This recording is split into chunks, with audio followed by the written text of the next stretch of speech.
Horror movie monsters, you have zero chance surviving. You don't mean me, I know that's for sure. You know what's funny about horror movies? Everyone always says, I would have survived that, or I would have just done this instead. Well, I've spent years of my life analyzing horror movies, and I've found 10 monsters that you absolutely would not survive, no matter how smart you think that you are. I think bare minimum, I'm going 8 for 10 right now. There's no way I survive less than 8 monsters. And the most dangerous one, it's not even what you're thinking. It's not the biggest, it's not the strongest, but it's the one that has 100% kill rate.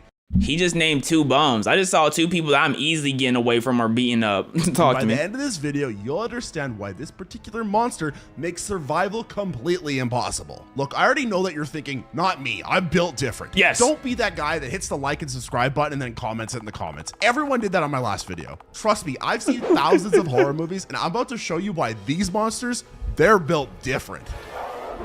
Let's start with something that seems simple. Okay. The pale lady from Scary Stories to Tell in the Dark. Kind of a baddie. You're probably thinking, oh great, another slow walking ghost lady, just run the other way. I mean, that's horror 101, right? See spooky thing, run. That's a creature, all right. Run away from spooky thing. But here's the thing. The pale lady doesn't play by your rules. She doesn't need to chase you because she's already everywhere you're gonna run. Oh, so she teleports. She literally controls the space around you. Okay, that's a tough one at front. At the start. Okay, controls the space. Let me get a little bit more context and let me dispute it. Every hallway leads back to her. Every door opens to her. Every turn brings you face to face with that cute smile. The very fabric of reality becomes her weapon. Right. Just break through a wall, you say? Well, good luck with that when she's warping reality itself.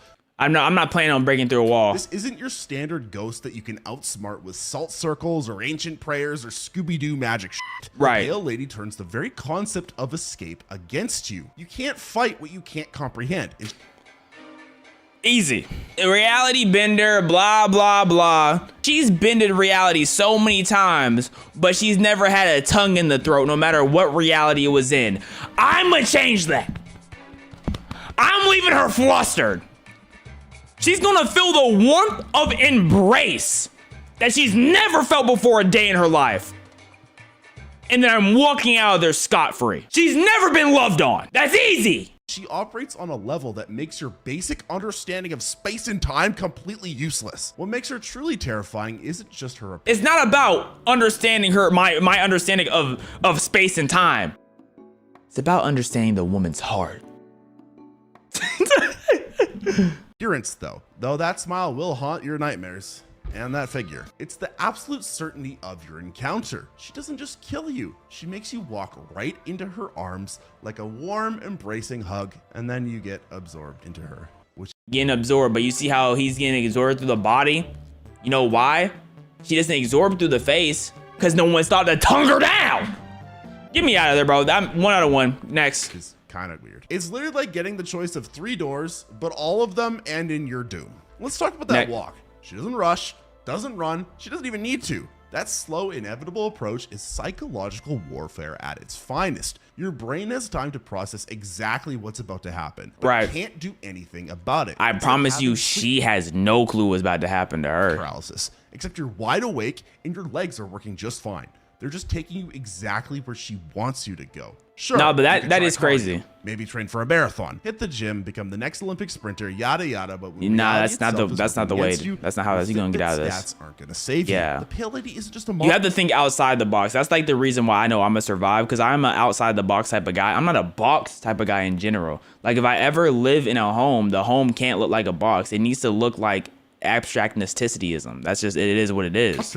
It's a reminder that sometimes the scariest thing isn't what's chasing you. It's the realization that you were never in control to begin with. She doesn't just kill you, she makes you understand with every step that escape was never an option. But if you think being trapped in an endless corridor with your ex is bad, wait until you see what our next monster does to the Show it very to me. concept of reality itself. Show it to me. Speaking of reality-bending horrors, let's talk about the Rituals monster. You know, that I massive don't know antlered this. forest god. That's basically what would This happen does look if hard, Norse though. mythology had a nightmare. Actually, scratch that. Since writing that in my script, I looked up Norse mythology. It's all a nightmare anyways. This is pretty par for the course. Before you say, just stay out of the woods, good luck with that when the thing can literally get inside your head and make you walk right into the forest. Oh, he can manipulate. Okay, he's a forest monster who can force you to go to the forest.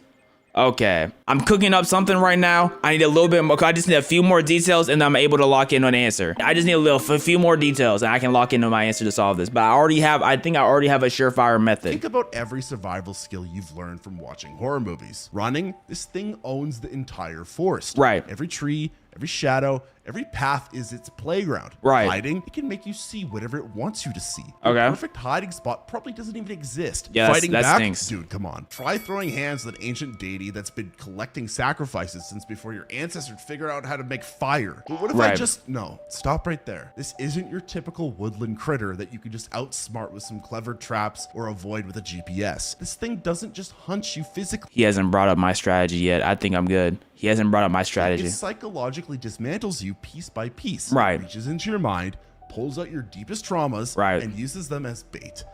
What was his deepest traumas? Grocery stores? Like he was in a grocery store. Like what was that? His trauma? Where's the milk? Where'd the milk go? Okay, so now I'm thinking that monster really not on nothing for real. Imagine trying to escape while constantly reliving your worst memories and traumas. I literally have a 6th grader beating me up because I didn't give them my sandwich. You'd be unable to trust if what you're seeing is real or just another trick. That Your own is mind becomes insane. a maze you can't Right. escape from. But that's not even the worst part, because let's talk about its followers. Because nothing Oh, he says has you're followers? absolutely screwed, quite like an ancient cult that's been keeping this thing fed for centuries. Oh, now I'll just join the followers. You just gave me a new answer. That's easy. These people have turned Bro literally presented the answer saying you can't beat this. By the way, this is how you survive. Like survival into a religion.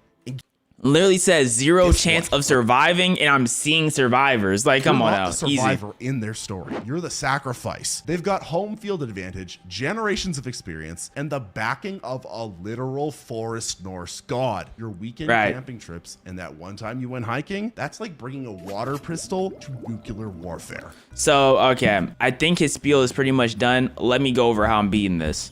I got a new idea. I can just join the cult.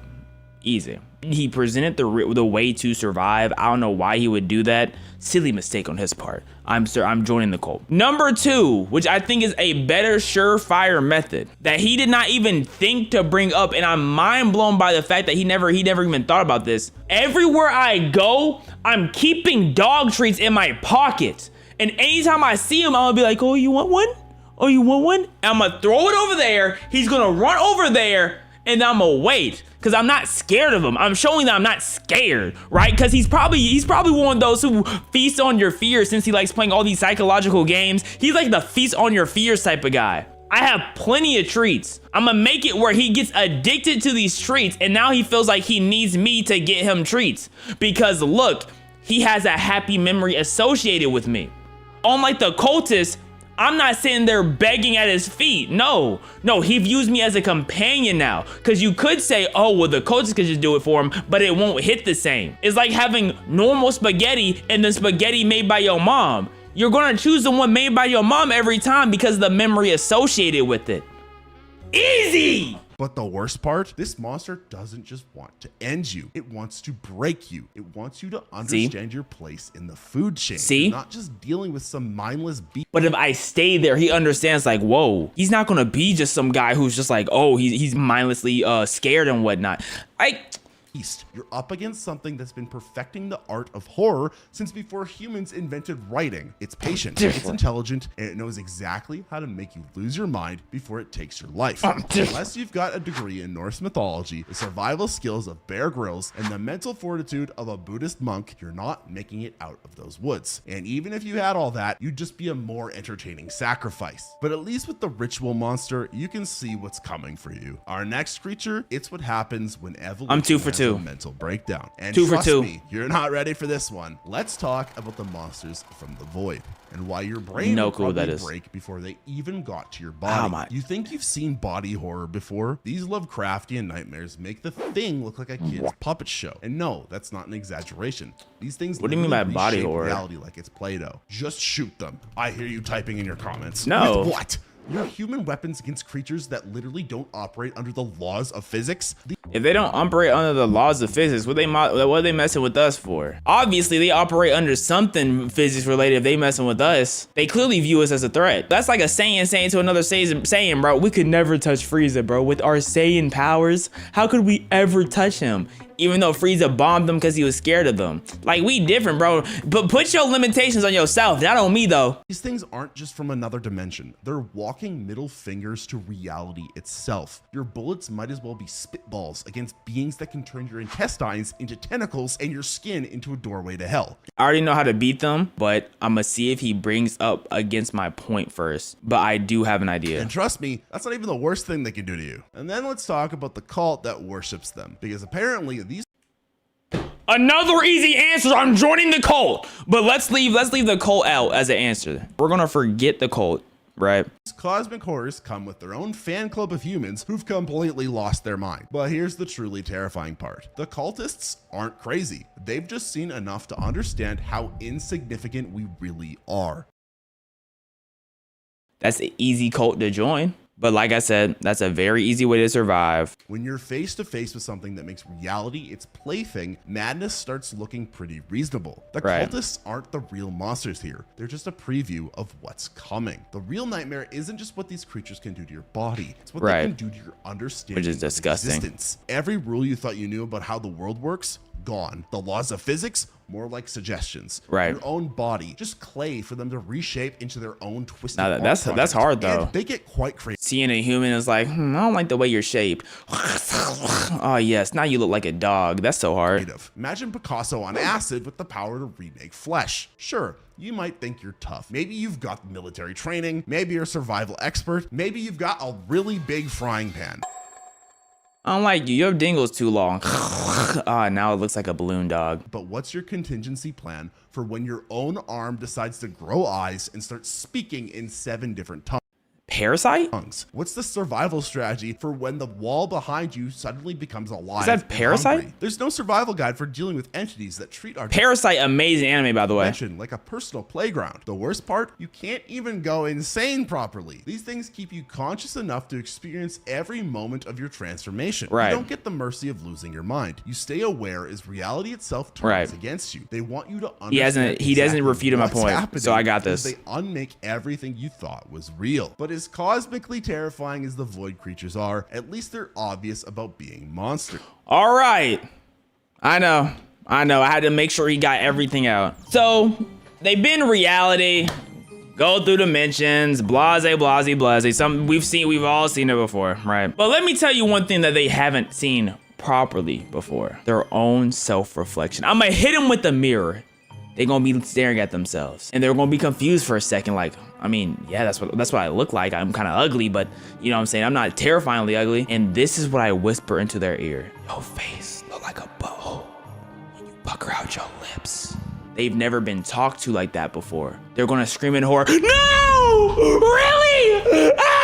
Because look, everyone that they've seen have ran in fear from them because they're like, oh, they know they're insignificant in front of me. They shot them, they've dealt with bullets, but have they ever dealt with emotional trauma? Have they ever dealt with someone who's just disappointed in them because of how ugly they are? No, because they're too busy scaring everyone's screaming in horror, but they've never had their feelings hurt about something that they chose to look like. They chose to look ugly. They can do all the body horrors, and no matter all that body horrors they do, they can only do ugly things. They could never make anything pretty. They could never make anything beautiful. They're just ugly forever, from top to bottom. That sinking realization is going to haunt them, and they're going to go crazy. And instead of starting to try to change all the people around them and trying to mess with all the people and creating weird body horrors, they're going to try to change themselves into something pretty, and then they realize that they can't, so they just keep deforming themselves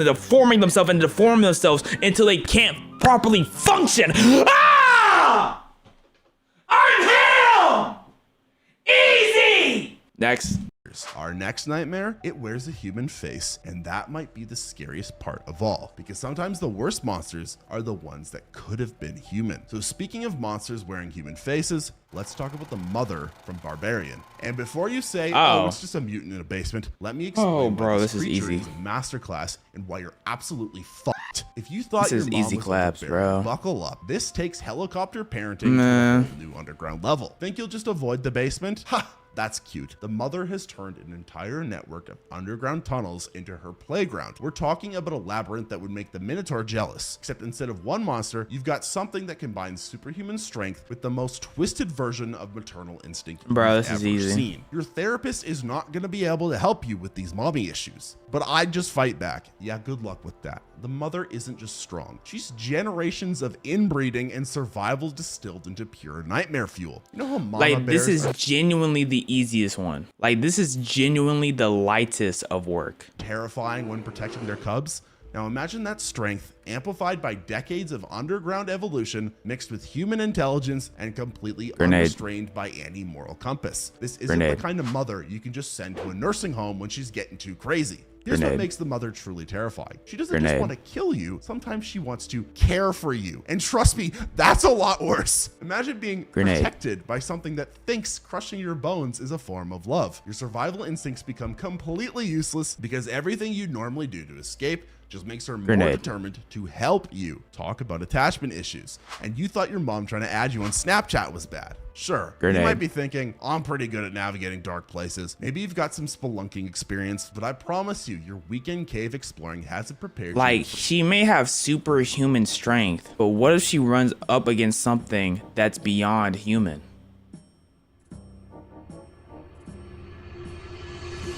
Easy claps. For a tunnel system where every wrong turn leads to a creature that can snap you like a twig while trying to nurse you. This isn't the kind of mother-child bonding experience they write cards about. She's taking a knife to the throat the second she tried to put nip nip in my mouth. Oh, sweetie. Oh, it's feeding time. Like, what do you mean? Feed on this. Feed on this 9-inch of steel. Easy. Just say. And let's talk about that darkness. The mother sees perfectly in it. She's evolved for it. You're stumbling around with your phone flashlight that's about to die. She knows every inch of those tunnels, every hiding spot, every dead end. It's like playing hide and seek with something that wrote the rule book, except the rules are all about how many. And how did bro escape? It looked like bro escaped. CPS is not an option. But at least with the mother, you know. Why is calling CPS not an option? It's already closer than you think, because it might be living inside someone you know. STDs? And they don't even know it yet. Let's talk about Gabriel from Malignant and why this parasitic twin makes your sibling rivalries playground. A parasite. Think your brother stealing your Xbox controller was bad? Try having a literal monster living in the back of your head who can steal control of your entire body. And I mean that literally. This thing is the ultimate backseat driver from hell. Just fight back. Oh, you sweet, sweet child. How exactly do you plan to fight something that's basically hijacked your body's admin privileges? By committing like, what do you mean? How do I respect this fight? Jump off a bridge, bro. Easy claps. Gabriel isn't just some tumor with an attitude. He's a parasitic twin who turns your body into a murder puppet with superhuman strength. We're talking backwards running at sprint speeds, spine breaking acrobatics. Oh, I forgot. It's about surviving. And the kind of flexibility that would make a contortionist say, nah, I'm good. Imagine being forced to do parkour against your will. 1 minute you're chilling on your couch, scrolling some TikTok.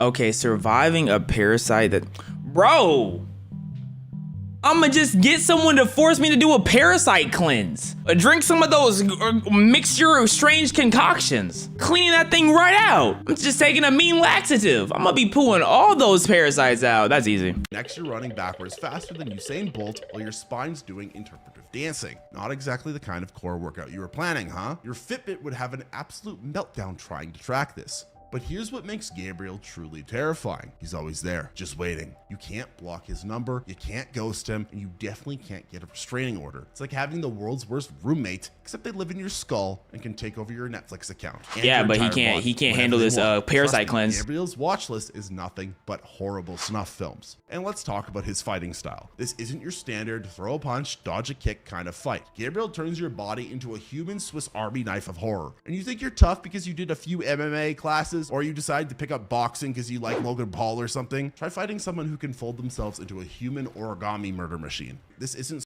They can fold themselves. Oh my goodness. What is that folding gonna do against a shotgun? Like, oh, they can fold. Easy claps. Don't even gotta think about it. Not gonna lie. Don't even gotta think about it. Easy claps. street fighting. This is Street Fighting directed by David Cronenberg on bath salts. The scariest part, you wouldn't even know if you had your own Gabriel until it was too late. Maybe that weird headache Parasite cleanse once every month. Once every month, easy parasite cleanse. isn't just from your energy drink addiction. Maybe those strange urges to just do backflips randomly isn't from watching too many Olympics. Maybe that voice in your head isn't just intrusive thoughts. That's something to think about, isn't it? But at No, least Gabriel it's not. only takes over I do one parasite body cleanse. at a time. Our next monsters, they're what happens when the entire upper class decides that being rich isn't enough. They want to be predators too. And trust me, eating the rich takes on a Huh? Huh?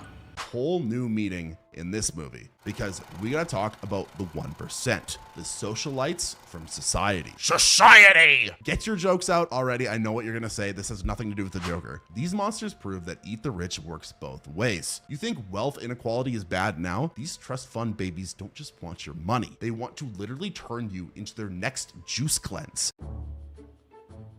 Just get rich! Easy!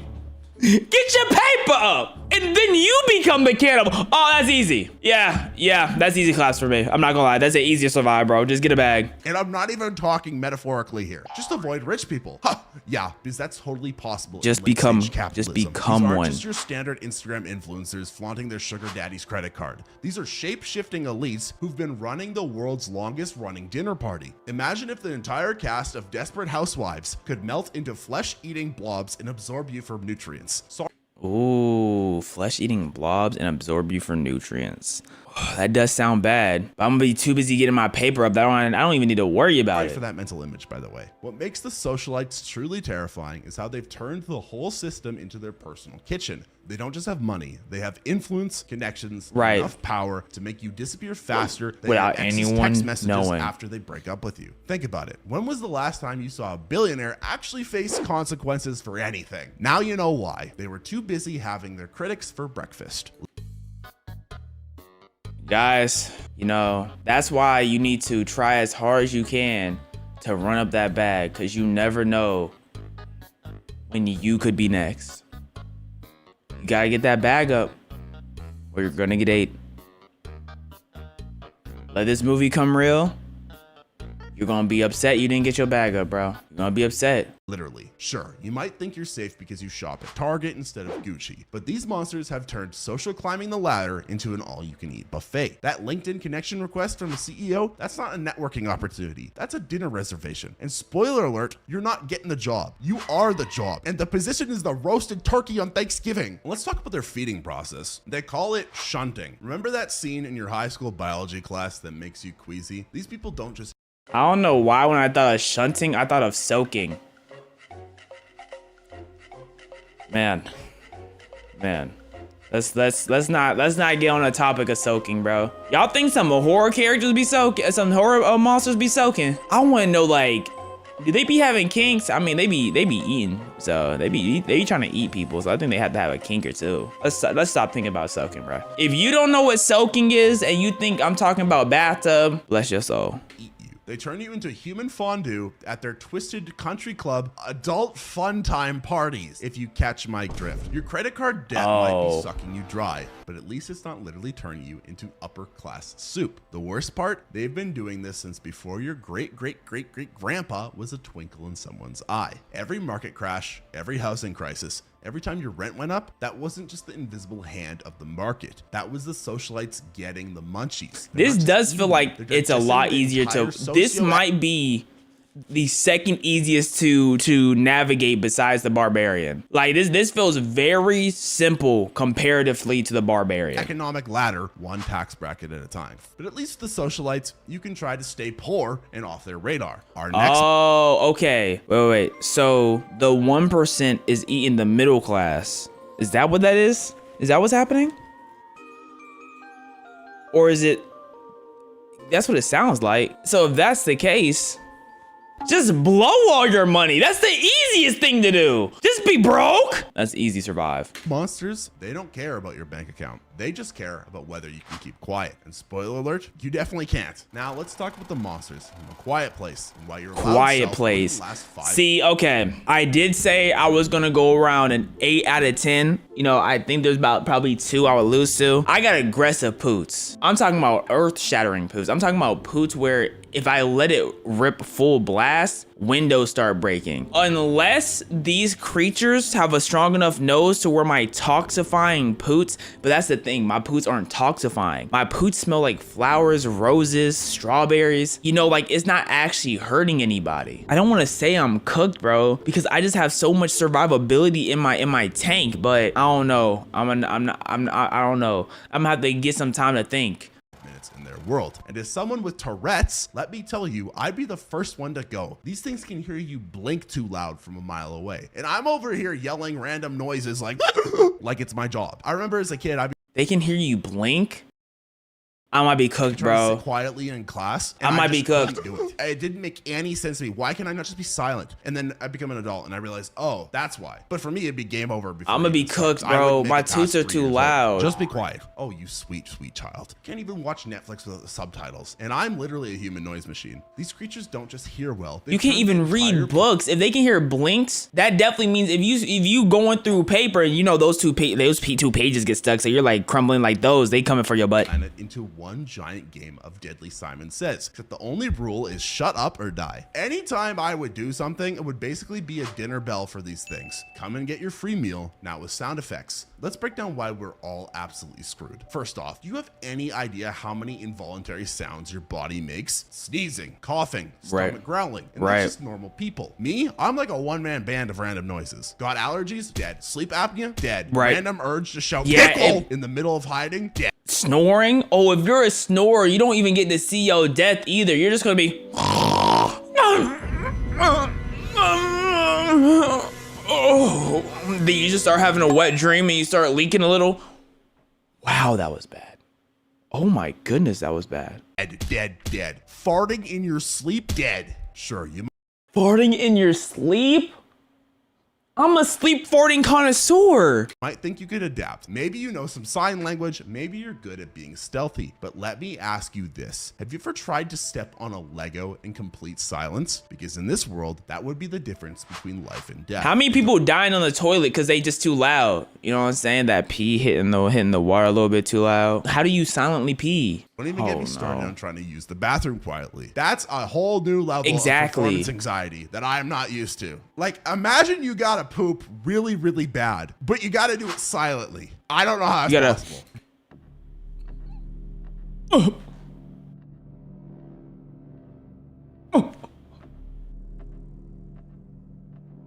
Okay, I should be good.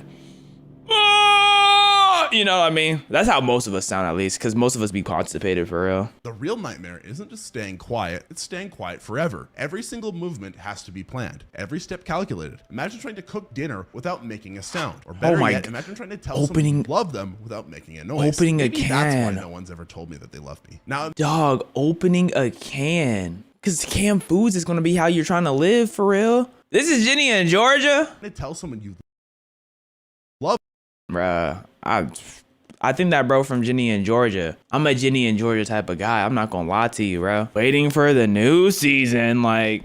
Them without making a noise. Maybe that's why no one's ever told me that they love me. Now imagine trying to do that for the rest of your life. These monsters would basically have all of our locations on speed dial. And let's talk about those hunting speeds. These things move faster than my mom when I accidentally swear in front of my grandma. By the time you've realized you've made a sound, they're already there and their face is doing that origami thing that, you know what, we don't even have to go. Can you kill them? At least with these creatures, you know exactly what attracts them. Our next monster, it doesn't just hunt you. Can you kill them though? Like, cause he didn't say they're invincible. If they're not invincible, what could kill them? Like, would noises too high kill them? Or would it be they don't like certain smells? Or would it be they fall from too far? Relive your worst memories while it does it. And trust me, this one's gonna make. They don't like water either? Bro, I'm a diarrhea machine. Okay, I'm done. You wish you were just dealing with super hearing monsters. Let's talk about the bear from Annihilation and why this isn't your average picnic. A bear. The thing that we all wrestle at least a couple of times a month. The things that we actually go out and look for a wrestling match with, you're telling me that's gonna, okay, talk to me, bro. Basket thief. You think regular bears are scary? No. This one's got a built-in Bluetooth speaker playing nothing but death screams. And not just random screams. We're talking about your friend's last moments on repeat like the world's most traumatizing TikTok. My friends wouldn't get murked by a bear, so they won't hear that out of me. My friend, they won't hear that. I won't be able to hear that. My friends not get murked. My brother in Christ. Climb a tree against a bear? Come on now. Not that guy. Have you seen a regular bear? I was about to say, what do you mean? Furry rockets with claws. Now imagine one that's been dunked in alien juice and can perfectly mimic your bestie's cry for help. This isn't your average forest creature. It's what happens when Mother Nature watches too many psychological thrillers and decides to get a bit experimental. Let's break this down. Normal bears can already smell your fear from a mile away and bench press your car for fun. They cannot smell they can't smell my fear from no mile away, bro. Like, what are we talking about, bro? Like, you're just giving bears feats, bro. It's got all that plus a PhD in psychological. There's too many things in the air for them to be able to smell my fear specifically. That don't make sense when they say, oh, they can smell certain things from a mile away, because you're telling me they just discard every other smell and smell only that. No, it's confused, bro. It's smelling the bees, I guess. It's gonna be smelling the tree. It's not smelling me, bro. I wish a bear would try to run up on me saying, oh, I smell your fear. Warfare. Picture this. You hear your friend screaming, help me. So you run to save them, only to find out it's actually a mutant bear doing its best impression. That would be That's crazy. not hunting. That's therapy-inducing trauma with fur. Sure, you might think you're ready because you've watched every Bear Grylls episodes. Make yourself look big, make noise, play dead. Cool plan. Except No. You're going about this all wrong. Just kill it. I don't need to look big when I know I am big and I can take boy on. Like, I'm not worried about a bear. Oh, it's an alien mutant bear. Yes, now all of its skin gone. It has no protection. You saw how all the skin on its face is gone? One of the things that makes bears really tough is that they're strong hide. It has no more hide around its face. That's easy claps. Except this bear's already got a whole playlist of the greatest hits from its previous victims. It's literally like a karaoke box, and it just picks out the most disturbing sounds it can think of. The worst part isn't even that it'll kill you. It's that it'll make you famous for all the wrong reasons. What? This thing is basically running nature's most twisted podcast, and you're about to become the next episode. It's running a Final pod? Moments, just another sample, and it's mixtape. Except this mixtape is hard. not fire. It's deadly. And let's talk about how beautiful this thing looks. This isn't your... Like I'm saying, let's look at it again. No hide, which means it can go bye-bye with one Glock to the side of his eye as it's leaking down. It's gonna be like, oh no, it's gonna sit there and cry. Easy claps. Beautiful this thing looks. This isn't your average chunky boy who's gotten into too many honey pots. This bear looks like someone described a grizzly to an AI that was only trained on heavy metal album covers and bad acid trips. It's what happens when evolution says, Man, "You know if they what don't makes swing on bears that bear?" worse? Everything. But at least the bear keeps its horror on solid ground. Our next monster, it turns the sky itself into a death trap. And trust me, after sky? this, you're never gonna trust a cloud again. Let's talk about Jean Jacket from Nope. You think UFOs are scary? This thing makes alien abduction look like a Spirit Airlines flight. And that's saying That looks something. crazy. Imagine a cosmic predator that turns the entire sky into its personal DoorDash radius. And you're not It's like the delivery whale driver. from You're the ReZero. meal. Just stay indoors.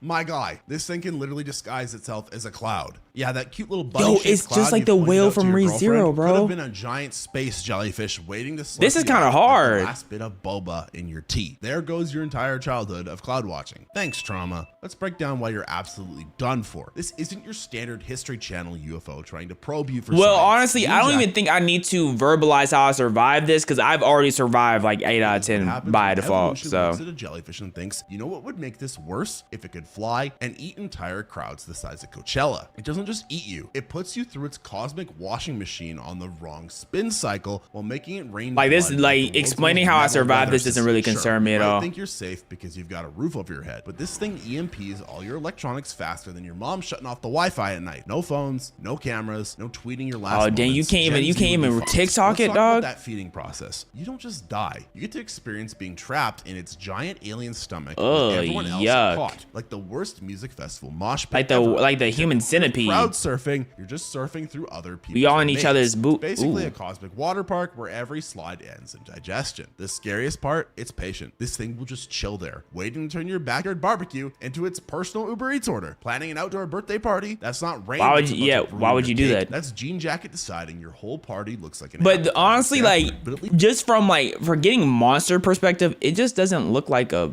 fun movie to watch. I'm gonna keep it a buck. with Jean Jacket, you can see your doom coming, even if it's pretending to be a cute little cloud sheep. Our final monster, it's already in your head. How would I let me quickly determine how I would fight it. So first thing first, I would probably, if we just rule out nukes, grenades, guns, all that, like I know we could probably nuke that to oblivion so we're surviving it easily, but let's remove all firearms, right? Easiest way I'm dealing with it is I'm getting an umbrella and I'm hiding under it because it can't see it through umbrellas. So it looks at umbrellas and it just uses it as a small house, and I'm surviving it like that. I'm just walking around with an umbrella. I know it can't tell the difference. Easy. Because it is your head. And after this one, you'll never want to open your mouth again. Our final monster, the one that makes all the others look like a Sesame Street episode. Ooh. The Language Zombies from Pontypool. You may not know about this movie, but you're gonna wish you don't Pontypool? after watching this. You know how your mom said words? Okay, I feel like you can't bring up movies that no one has ever seen, because that's like bringing up like, oh, who's the strongest anime character, and it's a character that no one's ever seen. Like, you know what I'm saying? Like, do you know what Pontypool is? Like, does this really count for real? Well, these ones don't just hurt. They literally scramble your brain like an egg in a blender and turn you into a murder-happy zombie. Just don't talk. Bro, you can't even go 5 minutes without checking Twitter. The virus isn't just in talking, it's in understanding the English language itself. That's right, the language you're using right now to think this guy is stupid is exactly what's gonna turn your brain into zombie soup. Even your What? inner voice saying, bruh, isn't safe. Try not What does that thinking mean? in English. Go ahead. Oh, wait. Yeah, that's what I thought. Let's break down why this is peak we're all screwed territory. What does that You mean? can't run from it. You can't fight it. You can't even think about fighting it without risking infection. It's like having a virus that spreads through understanding itself. The moment certain words click in your head, boom, Right. you're done. It's basically So it kills you. Like, so if it's thinking of wet pineapples, it's gonna, you get murked? You get murked off rip because it's thinking of wet pineapples? Duolingo's evil twin, except instead of passive-aggressive notifications, you get actual death. Sure, you might think, I'll just learn another language. Right, because you've been so successful with those 3 years in high school Spanish. And it's only targeting English? Man, that's mean, like, it's really gawking us up. It's only thinking of English words. Man, that's mean. Oh, slobber on that tuber. Like, hop off, bro. Most of us still point at menu items like cavemen, and now you're gonna become fluent in Korean overnight? Good luck with that speed run while English is trying to delete your brain. The real nightmare, you can't even warn anybody. Every attempt to explain the danger just spreads it faster. Imagine That's trying BS. to tell someone their shoelaces are untied. I guess I gotta take the L here. I know I'm a trilingual king, but if something's trying to force me to not speak English, I'm not going for it. Like, I'm fighting back, and I will constantly fight back. And if it's the end of me, so be it. But I'm not gonna let this word demon, you know what I'm saying, this word hunter, language demon, prevent me from saying the language I speak. Because at the end of the day, it's only hunting me because it wants to gulk me. Because what other reason would you have to care about the words I use from what language it is? Because you want to give me top. That's it. Tying shoelaces makes their feet explode. That's the level of messed up we're dealing with. Even this video would be lethal in that world. I'm sorry, I guess. But here's the kicker. You never know which words are infected. Having a nice chat about the weather. Congrats, you're patient zero. Trying to order at McDonald's? Well, the ice cream machine isn't the only thing that's broken anymore. Now it's your brain too. It's like Bro, the first thing it's gonna do is be like, okay, we're going to America. The curse word is burger. 80% of the population's gone. 80% is gone. Like, come on, bro. Just wiping out all of us. But now look, if it was 2 words though, if it was 2 words and the 2 words was I'm happy, bro, I promise you 98% of Americans are safe, or 98% of English speakers are safe. If the words is I'm happy, we're all good. We're all locked. Wordle, where every wrong guess turns you into a zombie. And that's why, out of all of these monsters, the language zombies We are have the to make most up our own terrifying, language, because right like now, our own as code. you're watching this, Well, you're actually, using if the you think it, very you're thing cooked that too. could kill you. That Sleep sucks. tight tonight. If you survive Can't even this think video and without can't even developing think. Like, new that's stupid. phobias, hit the like button, because you might not remember what like buttons are in about 5 seconds. And subscribe for more videos that'll ruin Why would you say that, bro? You may not remember. Like, okay, man. Amazing video about Chapaco, bro. And I think I'm surviving 9 out of 10 of those instances that he mentioned. The only one that's kind of rough is that little cloud thing, right? I think my umbrella gonna do the job. Quiet place is also rough because my twos can be loud, but since they're weak to high-pitched noises, I can just do a quick little adjustment and I'll be straight. Horror movies I would effortlessly beat. Sometimes I watch a Blicking Chucky. horror movie and be like, damn, these dudes dumb as hell. I know they got to be dumb for the plot Every to horror exist, movie. but it's not even like that. Every you could horror literally movie. beat them, or at the least, not go out as bad, like Scream. I don't know how they have so many movies. Ghostface is a normal nigga, same level as a Scooby-Doo villain. You know how fast I would have upped the custom class Golden Spaz on him? Actually, I just lied. Scooby-Doo villains are actually outscaling him, I'm not gonna I lie. was about to say, Scooby-Doo villains are actually different. Whole Scooby-Doo universes are different, dog. I'm not gonna Some lie of them to you. niggas was really like that. But anyways, let me discuss some recent movies I know I could personally beat or at least get a better ending. Starting off with Obsession. Let me Obsession, just easy say, claps. This blew my expectations out of Easy claps. Bro said, I just was madly in love with me, bro. I'm getting that stick. If I'm going to a store and they tell me you crack this stick, it'll grant you any wish, I'm picking it up, looking at the box, putting it back, and moving on. What do you mean use this stick? What am I using this stick for? What am I going to make a wish before blowing some you know the little balls that have like that flow off, like that has little parts that flow off? Am I doing that too? Am I making a wish on that? I'm not 5. Am I gonna look for a 4-leaf clover and then make a wish? It's a shooting star, make a wish. I'm wishing for bread. Nikki this, Nikki that. I want my pockets extra thicky. That's what I want. the water. It was really good. But the main character named Bear is a moron. Let me explain the plot and what I do differently. You see bears in a friend group. They be going out to Right. bars, chilling, hanging out, very normal stuff. But Right. Bear likes Nikki, and Sarah likes Bear, and this dude is a real bad man getting a pum pum, you feel me? Up top, big man. But at the end of the night, Bear ends up taking Nikki home. Then chokes confessing to her at the totally young age of 25 teen. He's 25? 25? Then pulls out a one-wish willow, basically voodoo magic, and wishes that she loves him more than anyone else in the world. Gang. All you had Hey, you know what they say? Man versus bear. You're getting both here, baby. to do was shoot your shot. The worst she can say is no, bruh. Or maybe like, boy, bye. Or take a screenshot and post it to her story and make you jump off a bridge. Kind of valid though, because he genuinely told her, have a good night, freaky Nikki. Nigga, do you practice that shot? Have you shot that shot before? Have you ever shot from this range?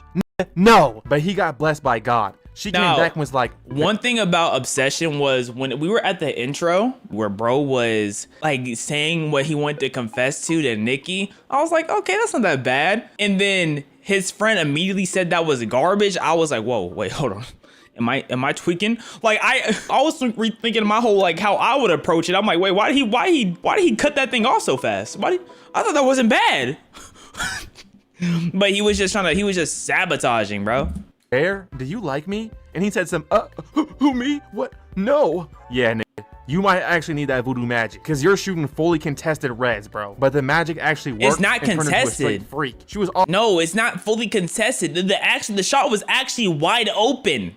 He's shooting wide open reds. up in this man's bed. Then she just start yelling and freaking out, being weird. Was he worried about this strange behavior though? No. Nah. Not at He was all. having the time of his life. He was having the type of pictures the news channel shows when a white dude murders his whole family. But shit, just like every man, he had the phase where he hates his girlfriend. He woke up and she's in the corner watching him sleep. Like, bro, it's getting weird. Nigga, run while you can. She's possessed by an e-girl. But in all seriousness, bro, this guy is garbage. He's in bed Yes, shaking, yes, being yes. scared of his girl.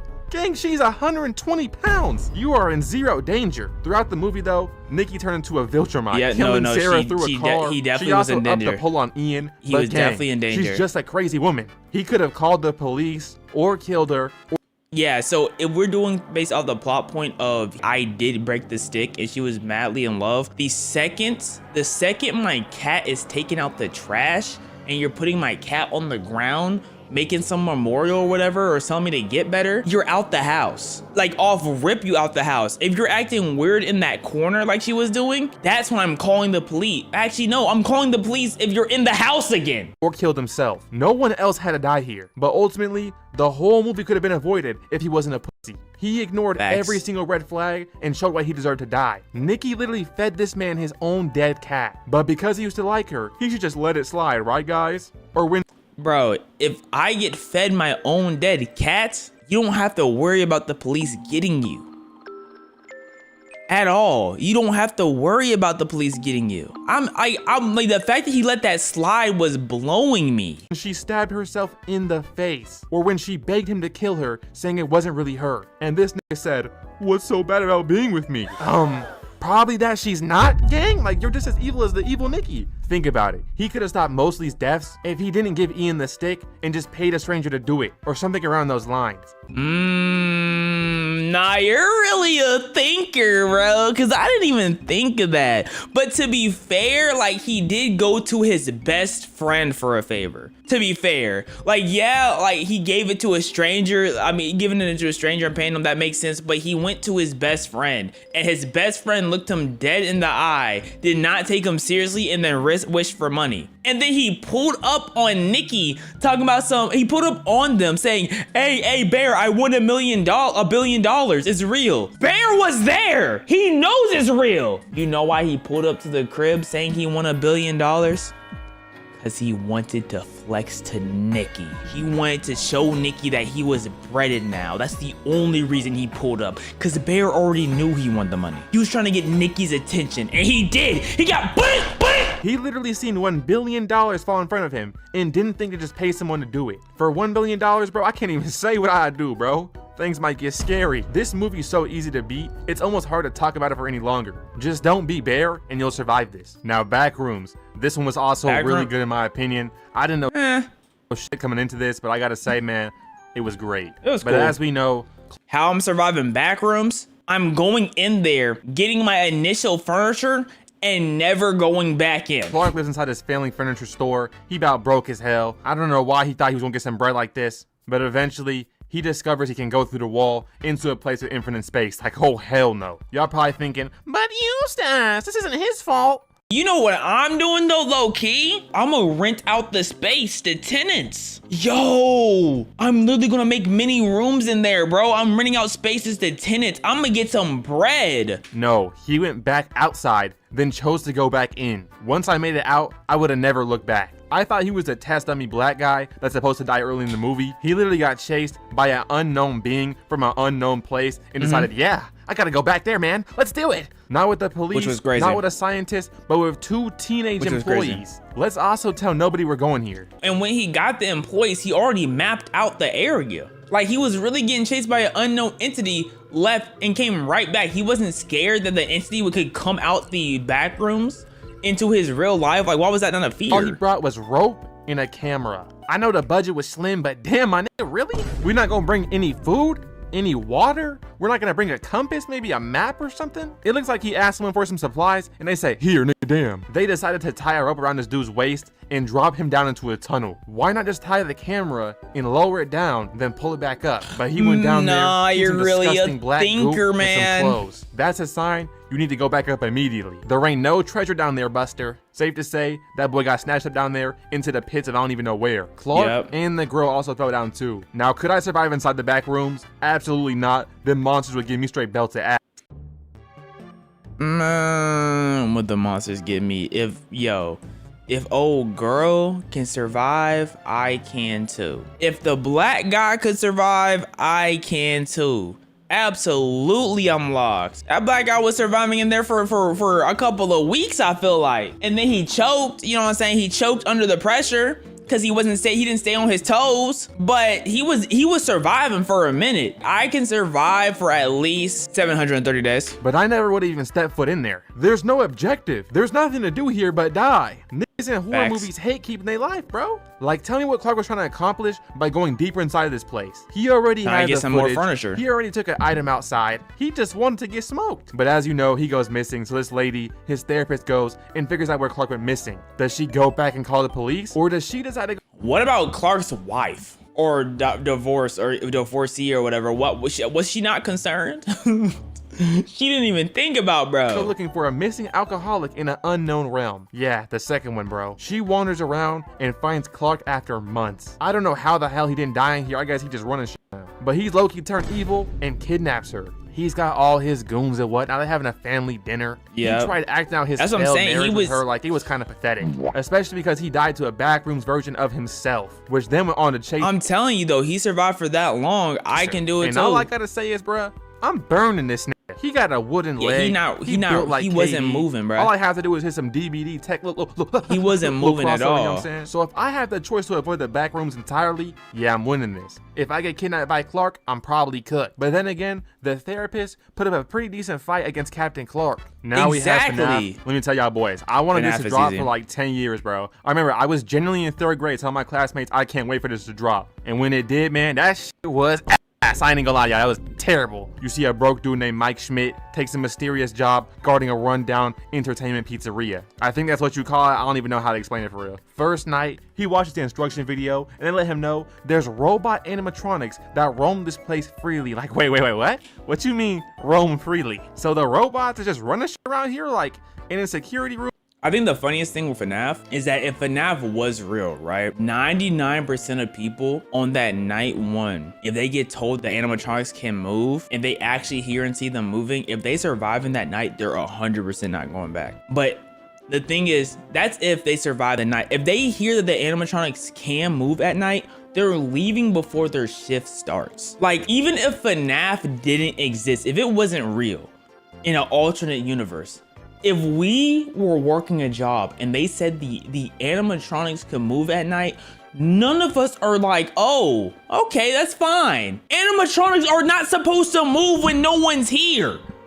If you're telling me that I'm quitting immediately, I'm not, like, I'm literally ending day of. There's no circumstance, besides $100 an hour, that I'm staying. We all would leave, like, without hesitation. Don't even got a door? Why you need security if the robots is up around and they moving? Nigga, I'm gonna pick up the spatula and flip the patty, bro. I ain't gonna lie. I'm not beefing with no robot animals, bro. I can't do it. I can literally work anywhere else. But instead, he stays and starts looking around the place. This right here is exactly what you do not want to do. You gonna find some shit you not supposed to find, or you Right. gonna find the nigga that's trying to find you. But instead, he want to inspect Chica's face at night. At least inspect her somewhere else, we were all thinking, you know what I'm saying? You know what I'm saying? This dummy was falling asleep on the job. I don't want to repeat myself too much and say just leave, so here's another solution. Don't sleep around the ops? Like what? He was in here doing Anthony Fantano album reviews too, like bro. To be fair though, like I don't think I'm staying up the whole time either. If I'm just there 2-3 hours down, the room is dark that I'm in. Everywhere around me is dark. I'm gonna feel a little drowsy. I'm gonna hit him with the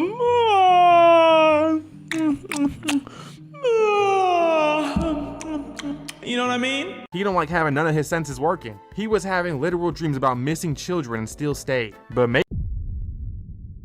I forgot he was having dreams about missing children. First day on the job and you're having dreams about children being missing? Yeah, buddy. That job is cursed. That's raps. he's just like that and he ain't scared for real. The robots are creepy, but their kids are kind of trash. They be moving hella slow. They old as hell. That's true. Like you could probably just push one over and they'd probably break. They aren't Yeah. designed the best. Think about it. You could look at a graphics card and that shit would just break. You want me to believe Freddy Fazbear falling over, all 350 pounds, and he ain't breaking, bro? Stop it. But Foxy, on the other hand, that boy might be the truth, okay? Nah, That Foxy might have moving. the speed force or something. This feat right here is crazy. But in this movie, the animatronics aren't even really the bad part, though. The main villain is Springtrap, which is a normal human in a suit with a knife, not some kind of Jarvis tickle his butthole suit, just a heavy ass useless suit. How is this knife gonna have any use? The suit is 350 pounds and gives him no benefits besides maybe like some protection. Yeah, a If little bit of anything, it's more defense, high risky. durability. They literally said moving too much could make the suit lock up. I don't know how he was throwing these elite striker level kicks. How are you but maybe getting just go blicked full by Elden Ring Springtrap, and start bruh? dodging this dude, start weaving, you know what I'm saying? How is he gonna defeat my crossover in that suit?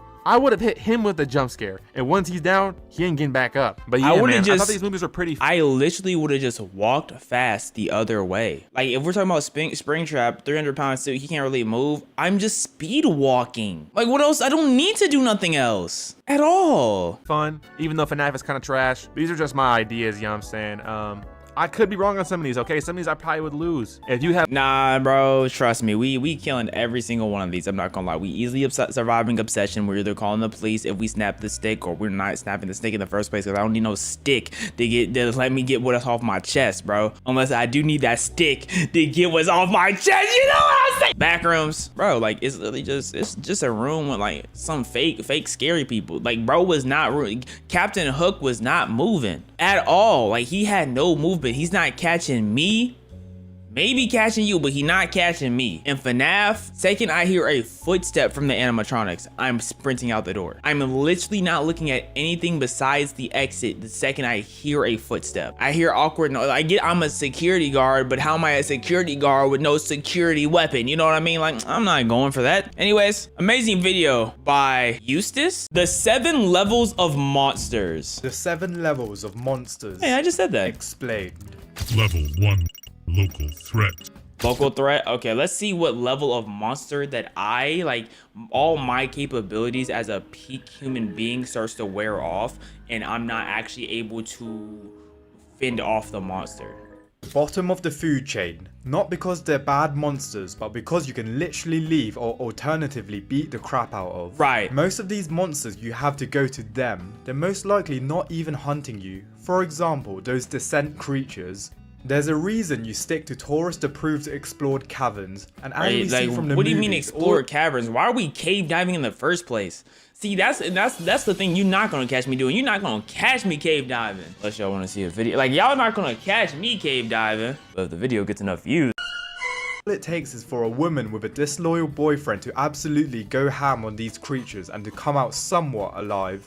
Other monsters like Leatherface, yes, Easy humans clap. can certainly be Oh monsters. my goodness, bro. I wish Leatherface would. The Pale Man, Hell man.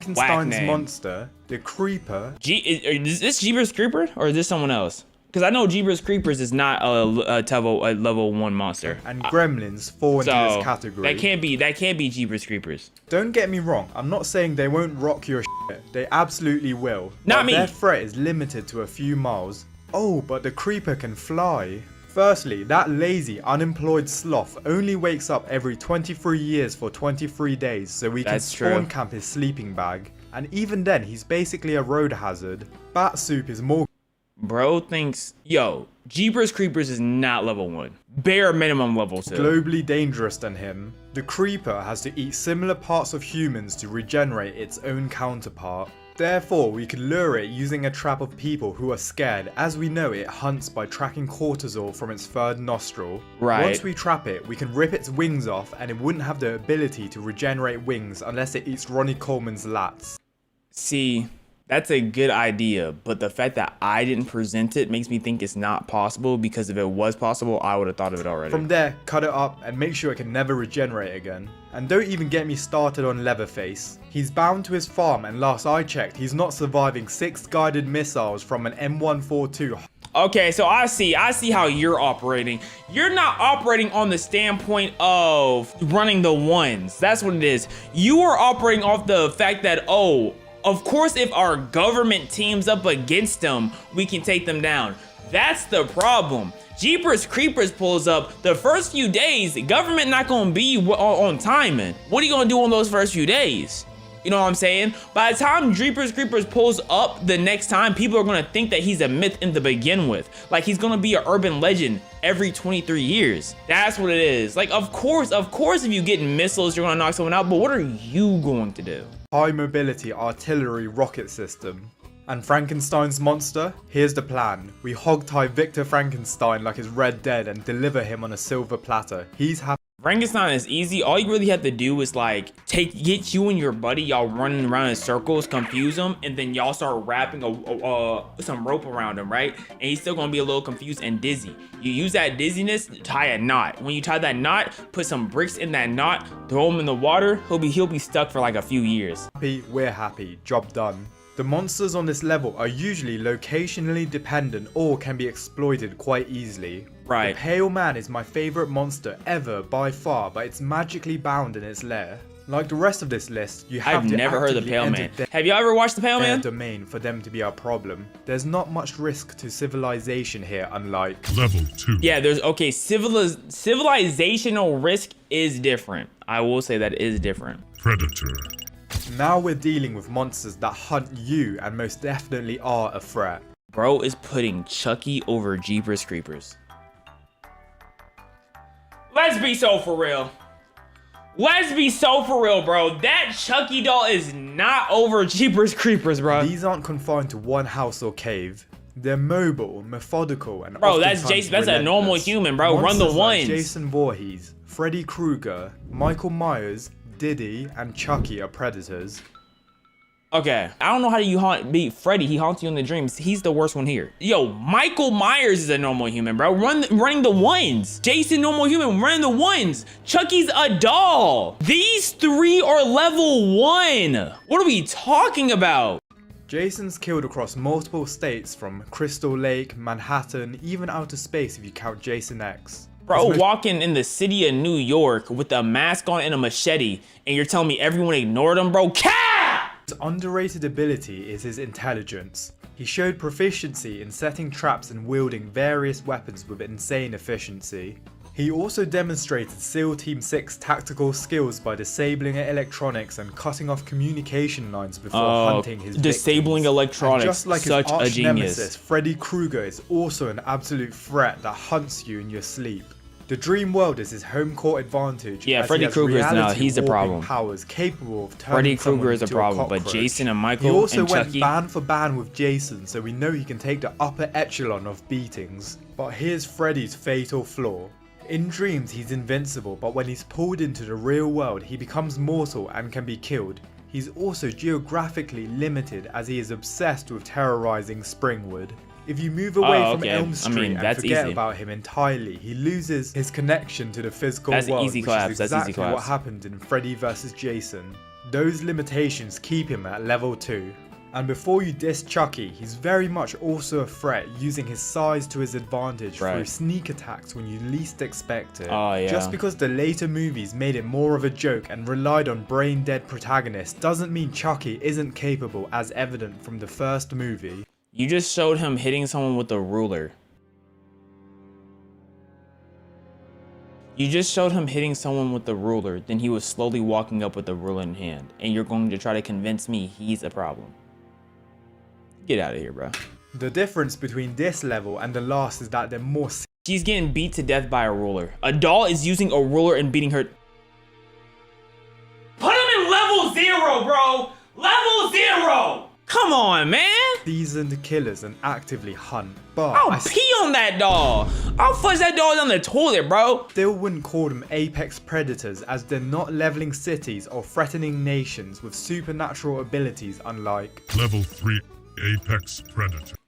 Okay, this is where it gets a little sketchy. I don't even know who bro in the middle is, bro. I don't even know who bro in the middle is, but Terrifier, he's terrifying, bro. level 2 monsters you can But the movies are terrible. Terrifier's movies are terrible, bro. All it is gore corn. It's not an entertaining watch unless you just like seeing gore. Like it's not a fun movie to watch, to give it a buck. can theoretically escape or rely on a gimmick, but level 3 gets a bit more dangerous as their supernatural abilities are more prominent.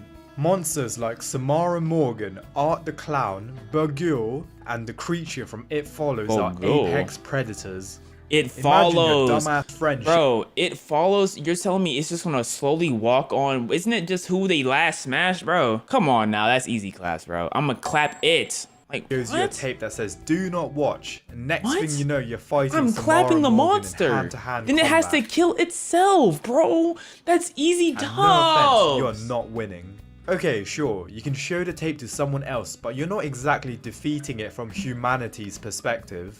Similarly, the creature from It Follows punishes you for getting too freaky. Bet you're finally glad you're a virgin now, because that's the only way you can beat this monster. But seriously, the entity doesn't eat, sleep or tire, and while you can pass it on, you're never truly free. Once someone is killed by the entity, it goes back down the line in order, starting with the person who infected the most recent victim. I'm clapping Finally, the entity, another bro. one of my favorite monsters in recent cinema is Your Art the favorite? Clown. And you're probably thinking, how can you put him in this level when he's invincible? Great question, viewer who hasn't subscribed yet. Art the Clown has no ambition. He's satisfied with his 9 to 5. He's the Goodwill Hunting of the horror universe. Despite being an immortal conduit of the devil himself with teleportation abilities, this psycho is content with terrorizing a couple people as much as possible. Am I tripping for not liking human looking creatures, but they're given like these immortal powers in a human universe? Like, am I tweaking for not liking Pennywise because he's like this world universal bending entity and then he's somehow able to get beat by children? Like, I feel like that's whack. That is whack, bro. He got beat by kids, but apparently he's this all-seeing demon. He can control all these blah blah blah, and he got beat by kids. He's lame. Watching it thinking Pennywise is a normal human is 10 times more enjoyable than watching it knowing that he's some type of crazy entity. I'ma just keep it there, bruh. Like Terrifier. If I'm watching a movie where I know the main guy can't be beat in any way, shape, or form, it's like, okay, so I'm just watching this so he can just get his rocks off by cutting people's legs off slowly and smiling at them, okay? It's not a great watching experience, you know what I mean? It's, honestly, I think Terrifier is just horror slop. Like how Scream is horror slop, but Scream is good horror slop. Terrifier is just slop. Like, I do genuinely think it's just slop. Other than expanding his portfolio, he even lets you get hits in and waste time torturing individuals rather than reaching his full potential and taking a more efficient cleansing approach, if you catch my drift. With that being said, Art is still absolutely an apex predator wielding supernatural abilities, and in Terrifier 2 we see him control time and space, twisting reality to confuse and disorient his victim. Control time and space, but he's depicted as a normal clown. Like, that's whack, bro. Another key aspect of Art's powers in Terrifier 2 and 3 is his ability to heal quickly. We see him take incredible damage like being hacked and like, shot, look at this, bro. You can't tell me this is not immediately and Gorecorn. keeps on going. What Like, separates what are level you talking 3 about? from level 2 is that these monsters now operate on an even more extensive supernatural level. They require rituals, specific knowledge, or divine intervention to stop. But when you take an apex predator and force feed it an audiobook from Sun Tzu, The Art of War, you get Level 4, Regional Catastrophe. Okay, now we're getting into the realm where I don't think I started winning these fights. That's what's happening here. I'm starting to think we're getting into a realm where I am not as effective in battle as I would hope to be, because we talking about alien predators. I don't even know who bro in the middle is, but is that King Kong on the right?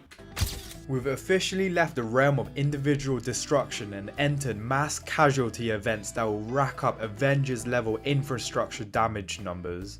Monsters like the Guemul, Kayako Saeki, who is King that? Kong, Xenomorph, That and was King Yautja Kong. are regional catastrophes. When one of Regional, these bad bro, boys that was more than regional. If he's destroying a whole city like that, he might just be countries.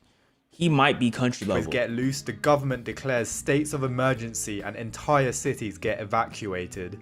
The Xenomorph is unique, as you could make an argument it goes in the lower tier, but given their ability to multiply and that their That's not lower evolution's tier. greatest creation for being a predator, That's not they lower can be tier. regional catastrophes. This is seen in Aliens when Hadley's Hope colony with a settlement was completely overrun in a matter See, of like, this is weeks. fine to me. Seeing just a complete alien, like, entity depicted as an alien, clearly an alien, do alien things. Like, that's cool, bro. But don't give me no stupid, normal-looking clown and then claim that he's some all-being entity and then get beat by kids. Don't do that, bro. That's One whack. singular infestation spawned 150 plus xenomorphs, requiring nuclear destruction of the entire facility to stop. We will also see the Xenomorph Queen in the next level, because while individual drones can overwhelm a Xenomorph colony, Queen? You the think she got that lays wet wet? hundreds of eggs and can establish a Hundreds self-sustained of eggs. You know she got it. It's wet, bro. It's wet. Oh my goodness, it's so wet, bro. hive that spreads exponentially across the entire What is a region. Walker X Xenomorph Their look like? biology makes them devastating, and as the android Ash once said, they are the perfect organism. What is he They're covered suited by? to any environment, can survive extreme temperatures, can exist in the vacuum of space, and their molecular acid blood makes them nearly impossible to kill without dying yourself. Blah blah blah. I have never seen one do a tween dribble. So how in the world is he the perfect creature? I ain't never seen him do a behind the back layup. I ain't never seen him cross someone over, step back into a 3-point shot, bro. He is not like that. Not only are they fast and intelligent, but they don't radiate heat, making them invisible to thermal imaging. Another regional catastrophe would be the Guemul from The Host that goes on a rampage never seen through this. Seoul, causing South Korea's entire emergency response system and military to be activated for one creature. Military. And moving away from infrastructure damage is the Kayako Saeki from The Grudge, which unlike Samara Grudge, Morgan that's what it curses is, the okay. whole location and is parasitic through touch, which most people don't know Okay, about. that's blowing me. This is Whole blowing me. location. The fact that she's seeing this girl who is literally white as, and she's just looking at her awkward like, what is she doing? Like, bro, run. Parasitic through touch, What are you which talking most people about? don't know about. Anyone who enters a compromised location becomes instantly part of the curse. Then anyone who encounters this person or merely touches them becomes unalive. The Oh, curse spreads you across get killed cities, that taking quick? the lives of thousands and even reaches America. You can't burn the house down either, they've tried that. This So what curse do you do? also possesses people to commit atrocities, which spawns another curse Oh, where the no. atrocity was committed. separate Another to the one curse before spawns. that. And They finally, to round up the regional repopulate catastrophes instant. is My name's King Kong, who seems almost quaint compared to modern kaiju, but his intelligence and agility makes up for his disadvantages. Like, y'all really just ravaging the place, aren't y'all? Like, lock in, bro. Y'all don't have to cause destruction everywhere you go. You! He is devastating on a regional scale as seen in the movies, but the reason he isn't a national threat is, let's be real, the missiles he was taking were standard missiles and cruise missiles, but Okay. he's not surviving a GBU-57 massive ordnance penetrator. Like, no, bro. I don't know what that means, bro. I don't know what that means, but I'm sure he's not surviving that since you sound so confident, whatever that is. The head. What makes level 4 different is the scale and response, as these monsters force entire regions to mobilize. Okay. The death toll climbs into the hundreds or thousands, and the economic and infrastructure damage approaches Avengers level. But if we took this and scaled the Man, power King Kong would even really higher, eat we that get if I trained him. 5, Okay, so now we're getting to creatures. I literally have no clue who these two are. I'm gonna keep it a buck. Going based off appearance alone, y'all cannot tell me these two aren't nobodies. These two gotta be nobodies. I ain't never seen them in my life. national threat. Now we're talking creatures that can't be stopped by conventional military force, and nukes become the top option despite it might not even working. Monsters like Clover, Xenomorph Queen, Rodan, and the Otachi are national The Itachi? Bro, get him out of here. He's not. This is not Naruto. threats. Don't sleep on Rodan. This badass went toe to toe with King Ghidorah and only lost because, well, it's Ghidorah. What are these names? I think the problem was I came into here thinking of horror monsters, and he's just talking about monsters now. Like, he's talking about things I don't know nothing about. And Clover destroyed New York City in one night. It's strong, aggressive, and covered in bear-sized parasites that are deadly predators themselves. We see that conventional defense such as tanks, airstrikes, and guided missiles don't work. The Hammer Down Protocol at the end is likely a tactical nuke on Okay, so is this where we like calling Goku or something? American soil. That's what it takes to maybe kill Clover. And moving up the food chain, we get the Itachi, a bioweapon That thing created by an ugly, alien bro. race. The Itachi is It's a a category 4 bioweapon? kaiju, the second strongest, losing only to its more superior counterpart, the Slattern, which falls at the next level. These kaiju can destroy cities in a whip, Holy. along with their toxic blood that poisons entire water Yo, systems. if aliens are making war machines, then we lost anyways. If the rift hadn't closed, then humanity most certainly would have faced extinction. And finally, the Balrog. I like how from he's Lord talking of about extinction and he just has this the happy-go-lucky Rings, music in the a background. demon from the ancient world. It destroyed an entire dwarven kingdom, and it took No, not the Gandalf, dwarves. another Maya, dying and being resurrected by literal gods to kill it. All the monsters on this level have to be neutralized in a special way, may it be the chainsword in Pacific Rim to kill the Itachi, or relying on a volcano to incinerate them like with Rodan. But either way, with the help of humanity's greatest minds and soldiers. they Okay, can so be stopped. this is what its level is. This is level 5. And before If this is level 5, that means I get hard stuck level 4 when it comes to just one-on-one of these monsters. Because level 5, he's talking about nuclear bombs. I just don't have access to those. But if we're just talking about what I have overall access to, I get hard stuck level 4. move on, it would be a dream if you could help this channel reach 4,000 subscribers, and it's completely free. Thank you. Level 6. Global threat. Okay, we got The Godzilla. endgame, What the heck is monsters that? can wipe out our species and send us to play with the dinosaurs. So how do we even beat Monsters those? like Godzilla, The Thing, King Ghidorah, The Thing? the fighting machines from War of the Worlds, and the Death Angels. Only, and I emphasize only, if they come in the thousands through meteors like in A Quiet Place Day 1. Otherwise, one singular Death Angel would go Not into good Predator enough. level. These apocalypses require divine intervention to win, like in War of the Worlds, where the only way the tripod fighting machines were stopped was through catching a cold. This What? Wait, you're telling me this world-ending group of monsters can cause a mass extinction among the human race, and they lost to a cold? They were never gonna get the human race anyways. No way they... Right.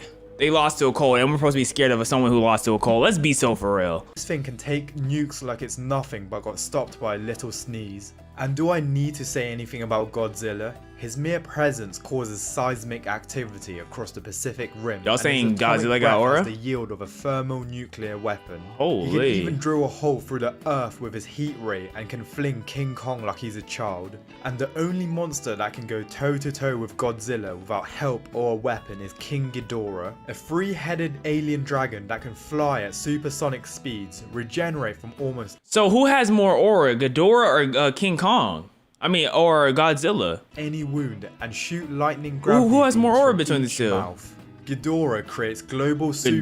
superstars. I like just by existing. Ghidorah's name way better, bro. Ghidorah is clean. Godzilla. Ghidorah. Ghidorah is a clean name, bro. With hurricanes forming around him wherever he goes. He's an alpha predator that can control the minds of other titans. The only thing that stops him is Godzilla, not humanity. And finally, the Okay. Thing, the most insidious threat on this list because you Yeah, can't see it coming. yeah, It's yeah. an extraterrestrial organism that assimilates any living creature it touches, perfectly replicating them down to their Yuck. memories.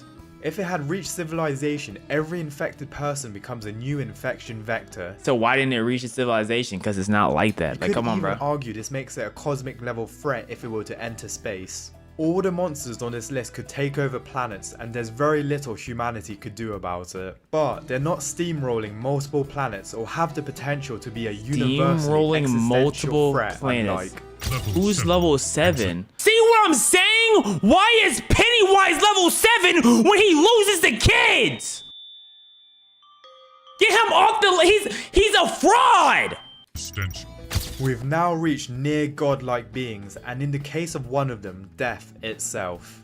These are forces that exist beyond our dimension and beyond our reality. Monsters like Then Cthulhu, they had a random black guy. I guess we're a universal threat. Who is the random black guy? Death from Final Destination, and Pennywise. Death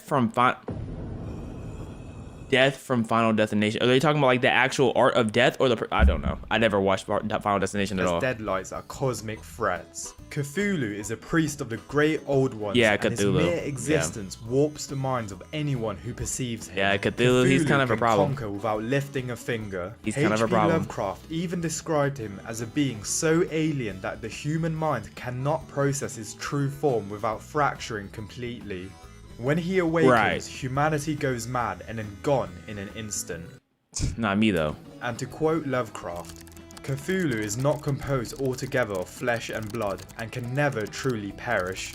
When the stars are right, they can plunge from world to world through the sky. Who is really concerned about Cthulhu though? I promise you, if all of us get enough mirrors, we can use the sun reflection to burn through Cthulhu's skin. Easy. And similarly, Pennywise in its true form is not just a clown. It's an entity older than the universe. The Deadlights are a construct of pure, ancient evil that predates our cosmos. They are powerful. And that's why I don't like Pennywise, because he has all these feats. He has all these feats, all this history, and they still find a way to pick him to lose kids that don't know no better. Like just normal kids, your average kids. I don't care if the kids were blessed. I don't care if they were granted this or that. You cannot gas this man up to be all of this and then lose the kids. I don't care, bro. To random kids at that. Enough to cause instant death, permanent insanity, or a catatonic state simply by being looked at. They can destroy, consume, and trap human consciousness operating at a cosmic level, with the only way to permanently destroy is to hope Maturin the giant turtle intervenes. And What? What did you... Huh? What BS did you just say? the way to permanently destroy is to hope Maturin the giant turtle intervenes. You have to wait for a giant turtle to intervene. Like, come on, bro. That's what I'm saying, bro. And finally, death from Final Destination. You can't He's literally fight deaf. death. It's as simple as that. Yeah, he's literally And also, deaf. those movies traumatized me as a kid. It's why I'll never go on a balancing beam or go in a tanning bed in my life. Anyway, what makes level 7 different from every other level is the scale, as they threaten sanity, reality, and existence itself, requiring literal gods to I don't know, bro. defeat. There's a couple And if in you level want to see 6. the 7 levels of Psychopath. There's some in level 6 that are clapping level 7. I'm not gonna lie. Like, Pennywise is not a level 7, bro. He's a level 1. We taking on Pennywise, bro. Let's keep it a buck. We are taking on Pennywise. Me and you, we got Pennywise. Easily. Shout out to the cinema guy for the amazing video. Horror movies you have zero chance surviving. You ever watched a horror movie and thought, these people are stupid, I could easily survive this? Yes. Well, think again, because today we're diving into the world of horror villains so horrifying, so unstoppable that even you won't be able to survive. Okay, first off, bringing up Art from Terrifier, I don't even think that like counts because that's Gorecorn, right? No one's going to win in Gorecorn. Terrifier's whole purpose is just let's see how bloody it can get. I don't feel like that's fair. Them. And don't be that one guy that comments, nah, not me though. Because by the end of this video, you will see that there's no way you are surviving these horror No way you're surviving. Period. villains. But if you want a better chance of surviving them, here's a friendly tip. Hit the like and subscribe button. I don't Because know. If you don't, I don't they're think that's gonna gonna be help at me. your door tonight. That is not a threat. That's a promise. First up, let's talk about Art the Clown. A name that sounds harmless until you realize this mime makes Pennywise look like party entertainment. I mean, that's true. Art don't be playing at all. Art is from the Terrifier series, and believe me, he's not here to make you balloon animals. He might make your intestines into balloon animals, but who knows? He loves So playing who with is insides, Art the bro. Clown? Picture a clown dressed in black and white, face painted a ghastly white, and a smile that says, run while you still can. Oh, and did I Right. mention that he's completely silent? He doesn't speak at all. Nothing screams terror like a clown who doesn't scream at you. The thing is with this clown too is that at no point in history would I believe someone Nothing thinks that this is screams terror, a funny looking clown. There is nothing funny looking. He doesn't look funny. He's genuinely terrifying from top to bottom. Even his teeth is terrifying. Scream at you. Art first came into our nightmares in the 2013 film All Hallows Eve, before getting his own spotlight Oh, in the he's Terrifier that new? franchise. 2013? He lurks the streets on Halloween night, but instead of collecting candy, he's more into collecting other Bodies. things. With superhuman strength and an uncanny ability to survive just about anything, he's less of a man and more of a supernatural phenomenon. Is he butt naked? Bro, like I do not want to see Art brick. I do not want to see Art bricked whatsoever. For some reason, they made Art indestructible. And I don't think he has a backstory. Like, I genuinely think he just pops up, kills people, pretends to die at the end of the movie, and then he comes right back.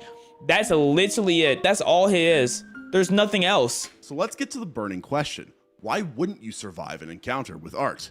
Well, for starters, he can teleport. Yes, you heard that right. You think you've lost him in a dark alley? Think again. He's probably already waiting for you around the next corner. Yes. And his silence, it means you'll never even hear him coming until it's too late. Art's unpredictability is another fatal flaw in your survival plan. He doesn't follow the usual horror villain handbook. One moment he's toying with his victims, the next he's unleashed a level of brutality that's off the charts. This clown does not play by the rules. In fact, in the first Terrifier movie, The thing is, I've only seen Terrifier 1, but everything tends to happen on one night. So I think if you maybe survive that one night, you're straight. But I could be wrong. seems like the type of killer who likes knives, blunt objects, and other sorts of things like that to do his business, until it looks like one of the main characters is about to beat him. That's when he pulls out a gun. fucking gun. Yes. In normal horror movies, usually a killer sticks to their weapon of choice. Art, make sure he Not gets you ours. out of there. Nothing is off the table for him. Trying to outsmart him is like playing a chess with a grandmaster. You won't win. And the stakes are a tad higher than bragging rights this time, though. But let's not forget his superhuman strength. This isn't your average circus clown. Art can He's tear literally limbs just off like superhuman he's pulling in apart general. a rotisserie chicken. Overpowering him physically? It's not gonna happen. And weapons? He's got a whole arsenal. And then think about his nose, bro. His nose has like a kind of curve where he could hook you with his nose as well. Like it's bad all around, bro. Bring anything with a sharp edge. Your best bet? Well, there isn't one. Oh, and if you think you're hiding, remember that creativity I mentioned? Art's got a knack for turning the mundane into the macabre. He's extraordinarily inventive in his methods, and let's just say he doesn't believe in a quick and painless demise. The more you resist, the more elaborate your end becomes. I don't know who So, that girl do you is. think you could take Art down? If a teleporting, super strong, sadistic clown doesn't phase you, well, you might be the bravest person alive. The thing about Art though is I have not seen him once successfully hit a nay. I feel like he doesn't have the rhythm to really move me. You know, I feel like being a killer with no rhythm, like, I mean, like you're scary, but I've seen worse, you know? Or the next name on his list. But if you think a silent teleporting clown is bad news, buckle up because we're diving into the twisted mind of a man who doesn't need superpowers to kill you. Meet He doesn't have superpowers? Wait. So I'm going against another normal man. Like he's just normal. He don't have powers. Easy claps. That's easy claps, bro. I'm not gonna lie. John Kramer, better known as Jigsaw. Oh, okay. So maybe not easy claps. I've never seen a Saw movie because I refuse to watch that gory piece of nonsense. But maybe not easy claps. The engineer of your worst nightmares and moral dilemmas you didn't know you had. Jigsaw isn't your run-of-the-mill horror villain. No supernatural abilities, no masks made of human skin. All I gotta do is outsmart him. Now that I think about it, like I was just a little shook. But at the end of the day, I just have to be smarter than bro. And truly, that's not hard for me. I'm not gonna lie. He's a terminally ill man with a knack for engineering. And he's terminally ill. How about you hold a terminal bullet, like straight to the dome piece? Like, what are we talking about? How about you try to catch me in a race? Yeah, nah. Warped sense of justice. Easy dub. John Kramer took a turn for the worst after a series of personal tragedies, including a cancer diagnosis and the loss of his unborn child. Instead of, seeking therapy, he decided to test people's will to live by placing them in elaborate death traps. Men will do anything but go to therapy, it seems. It does look like because that. That's a normal coping mechanism. So why wouldn't you survive an encounter with Mr. Kramer? Well, let's get one thing straight. If you're on Jigsaw's radar, you're already in deep trouble. He doesn't pick his subjects at random. Nope. He zeroes in on those he deems unappreciative of their lives. And let's be honest, haven't we all hit snooze one too many times on opportunities in our life? But Jigsaw's traps aren't your average mouse traps. They're meticulously planned Ruby Goldberg nightmares designed to make you confront your darkest secrets. Dang, and I think for the little bit I know about his traps, all the traps is like losing this body part or you losing that one. It's not like, oh, sacrificing someone else. Because if I had to sacrifice someone else, I'm not even thinking about it. Think you can just hack your way out of them? Good luck. Each device is tailor-made to you, capitalizing on your fears and worst traits. Yeah. It's like he read your diary, consulted your exes, My worst and then traits? weaponized that information. Yo, one of the traps for me is just gonna be, bro, no. I'm insecure about my butt, bro. It's not as round as I would want it to be, bro. He's gonna have me walking around naked, showing my flat butt. Oh no. Jiggy, why, bro? Escape, while theoretically possible, comes at a steep price. Success often means maiming yourself or making a choice that would haunt you forever. Lose a limb, sacrifice a friend, small stuff like that. And even if you One of do those fall is out small one of these stuff. games, And I will say I will be coming out with all my limbs. That's all I'm saying. You're not off the hook. Jigsaw has a network of apprentices who are just as twisted and infinitely patient. A They'll be bunch of watching, meat riders. waiting for you to slip up, one wrong move, and you're back at square one. Or worse. Imagine waking up in a small room. The smell of rust and fear thicken the air. A creepy puppet rolls in on a tricycle and delivers the message. I want to play a game. Spoiler alert, it's not f***ing Monopoly. The rules are simple yet horrifyingly complex, designed to break you physically and mentally. The clock is ticking, and every second brings you closer to an end you can't predict. But here's the kicker. Jigsaw doesn't see himself as a villain. In his mind, he's offering you a chance at redemption, a renewed appreciation. You think he just need a hug? You know what I mean? Do you think y'all think this would have been settled off? This would have been settled with just a long, heart-filled hug. I mean, having his child probably would have helped. You know what I'm saying? Like the child being born would probably help as well. But at the end of the day, bro, Jigsaw just need a hug, man. Appreciation for your life. All you have to do is survive his twisted obstacle course of doom. No biggie, right? Now, if you're psychotic, you might be saying to yourself right now, nah, not me. I would easily get through the Saw movies.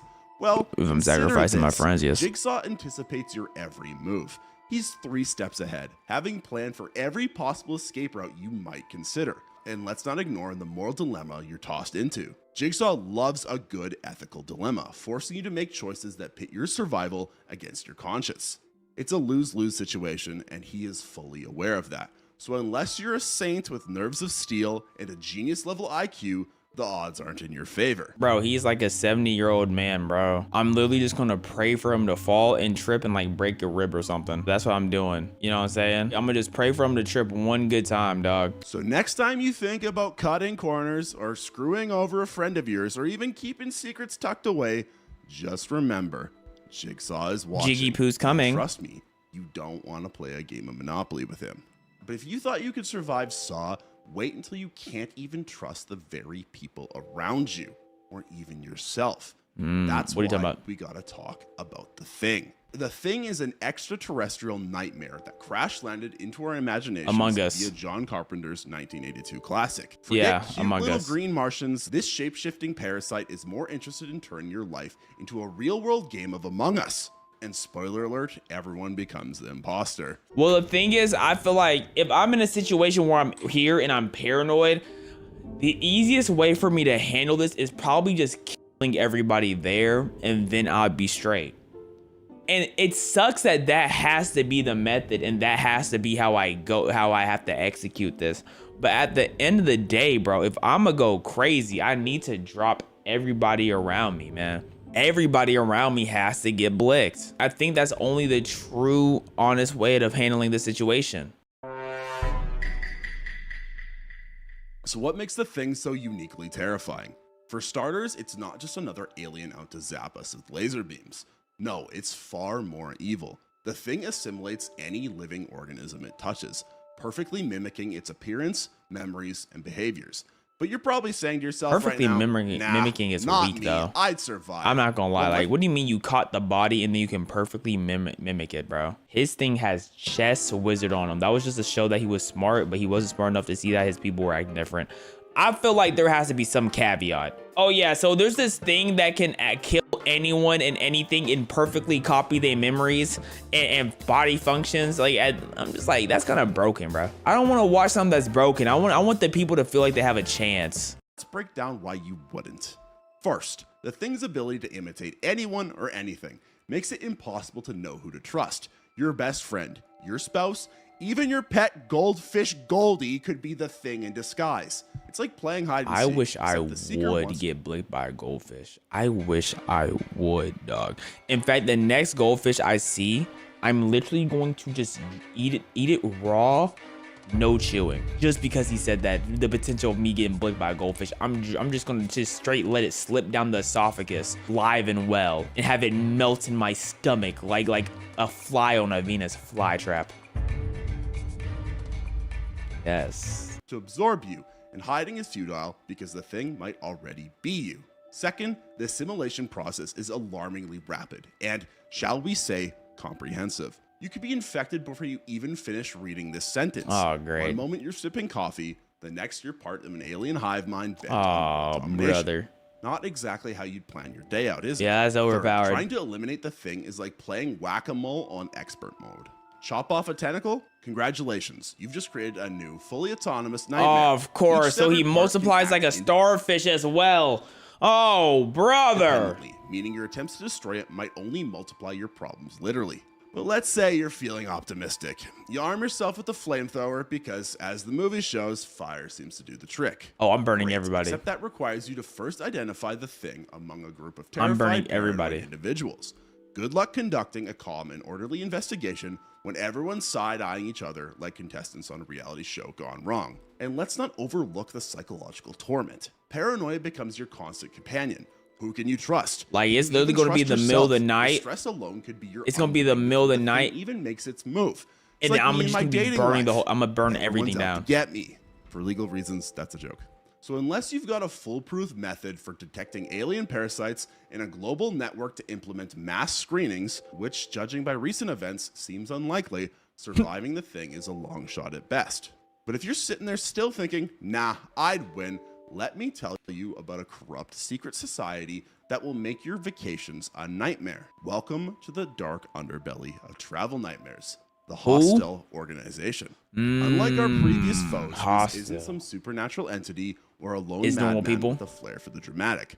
Nope, this is a well-oiled machine run by the world's elite who have, shall we say, unconventional hobbies. So, who are the I'm going against normal people. I'm winning. You know what I'm saying? You start throwing in alien deities that can't be beat, then it's like, okay, I might have to struggle a little bit. But if we're talking about normal people, these people? Imagine a secret society where the wealthiest individuals bid tons of money for the privilege to, well, let's just say it's not the kind of experience you'd find on a TripAdvisor. They so real life. Easy operate claps. globally, luring unsuspecting tourists into seemingly ordinary hostels. The promise, affordable lodging, and maybe a chance. I to know meet people. fellow I adventurers. know real hostels users were terrified after watching this movie. Like, they definitely hesitated ever using hostels after this one. I wouldn't use a hostel personally. It's something about being like that close proximity with a bunch of strangers, typically in a different country. If I'm doing a hostel, I'm good. Some people be rocking with it, and I can see how it could be a fun experience. Like, if everything went well, I could see it being a good experience, but I'm not doing that. Reality, a one-way ticket into the organization's dungeon. Now, why wouldn't you survive an encounter with these fine, rich folk? Let's start with the obvious. Unless you're hiding a $1 billion inheritance, you're not exactly in their tax bracket. And in this twisted game, money talks. Hey, Especially hey.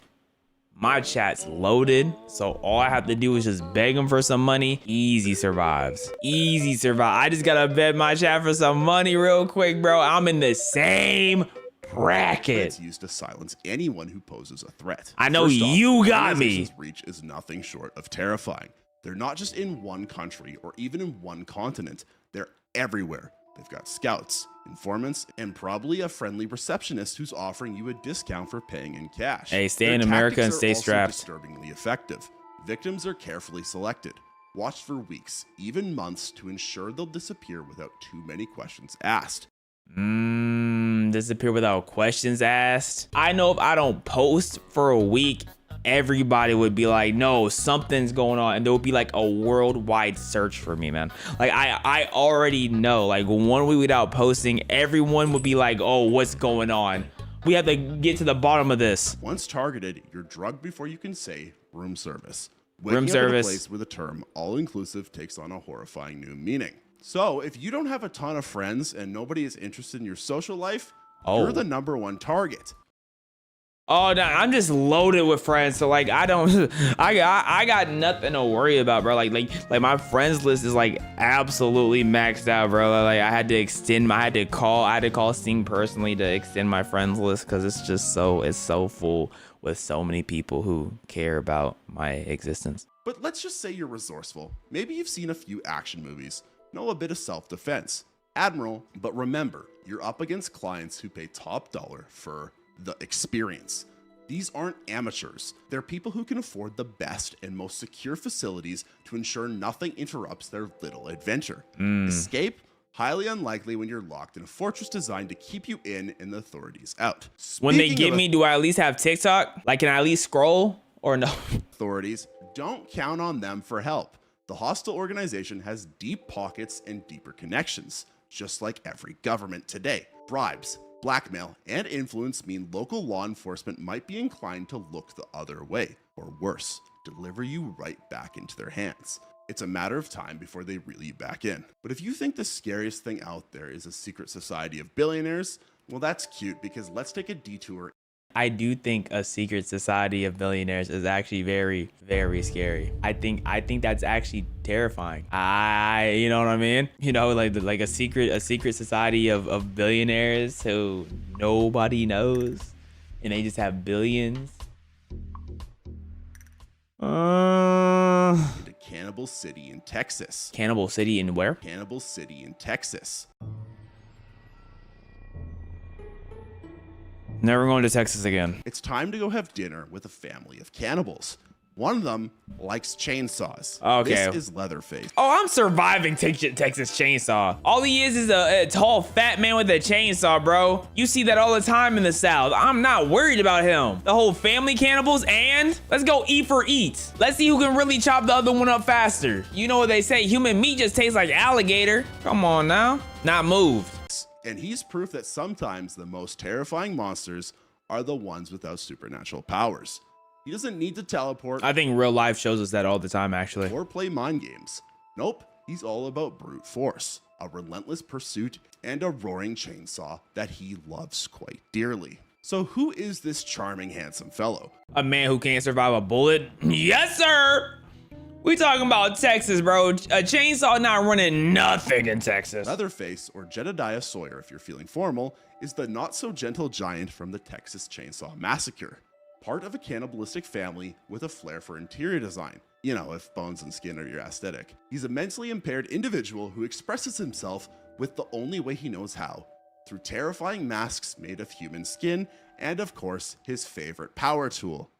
I'm not gonna lie, having a whole family dedicated to the craft of cannibalism, that has to be a crazy way of just growing up. Oh, imagine going to a public school with knowing that your families are full of cannibals, and like they send you to school so they can scout who they want to eat next, what family they want to take down. That's low-key hard. Now you might think, he's just one guy. I could survive this, right? Yeah. How can it be that hard to avoid him? Yeah. Well, let's delve into why crossing paths with Leatherface is a one-way ticket to nowhere good. Well, First, considering someone did survive the encounter with them, he can't be that different. They had a lady survive the encounter. This small little lady. Like that, if she can survive, I can. off, Leatherface is built like a linebacker who ate another linebacker. His immense physical strength makes any notion of overpowering him laughable at best. Trying to wrestle the chainsaw from his hands, you might as well challenge a grizzly bear to a dance-off. But maybe you're saying to yourself, nah, I'm a fast runner. I'm nimble. Well, that brings us to our next hurdle. Location, location, location. It doesn't matter location if he's too big, he can't chase me. He has like location because there's no one nearby, but he's too big. He won't be able to hawk me down, bro. And then completely ignoring location, bro. All I gotta say, bro, LeBron taking down Leatherface 101. I got LeBron all day. Running the ones with Leatherface, man, LeBron putting him in a body bag. Leatherface operates in the most remote areas imaginable.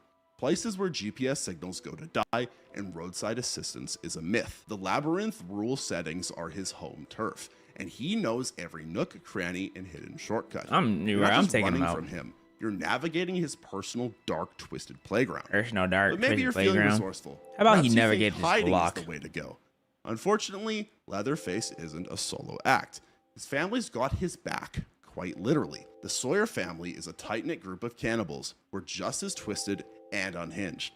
While you're busy dodging Leatherface, you might stumble into Grandpa or Hitchhiker.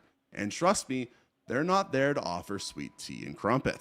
I'm not getting hawked down by a grandpa, bro. I'm not. Now, let's address the wildcard factor, Leatherface's mental state.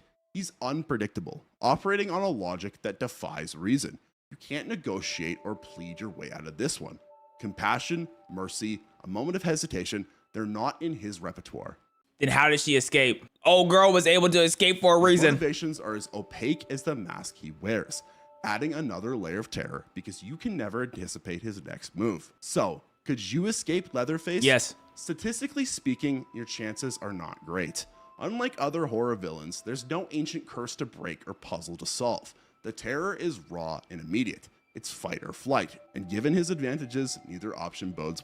Like, literally, the only reason why they got caught by Leatherface in the first place is that they went to a random house. They went to the woods and went into a random house. I'm not doing that. I'm just not. I'm surviving. Like, what? Well, for you. But if you're delusional, you might still be saying to yourself, nah, it's just a dude with a chainsaw. It I is. can run faster than him. I can. Well, let's dive into a curse that doesn't care about any of your survival skills or your escape Here we plans, go. or Here we even go. how fast you can run. In fact, all it takes is a single watching of this videotape and you Now are watching it. left. Easy. Easy. I'm just not watching. Meet Samara Morgan, the pale-faced girl with a stringy black hairdo that's never seen a comb. Don't let her age fool you. This is no ordinary child. Samara is the vengeful spirit at the heart of the Ring series, and she's got a home movie she'd love for you to watch. It's not a rom-com. You might think you're safe as long as you steer clear, but here's the kicker. If you even know about Samara existing, chances are it's already too late. Curiosity. He said chances are, but not that chances are too too late.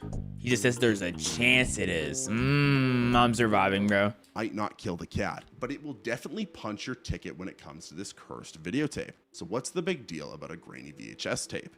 Well, watching it grants you a 7-day grace period before Samara decides to make a personal house call.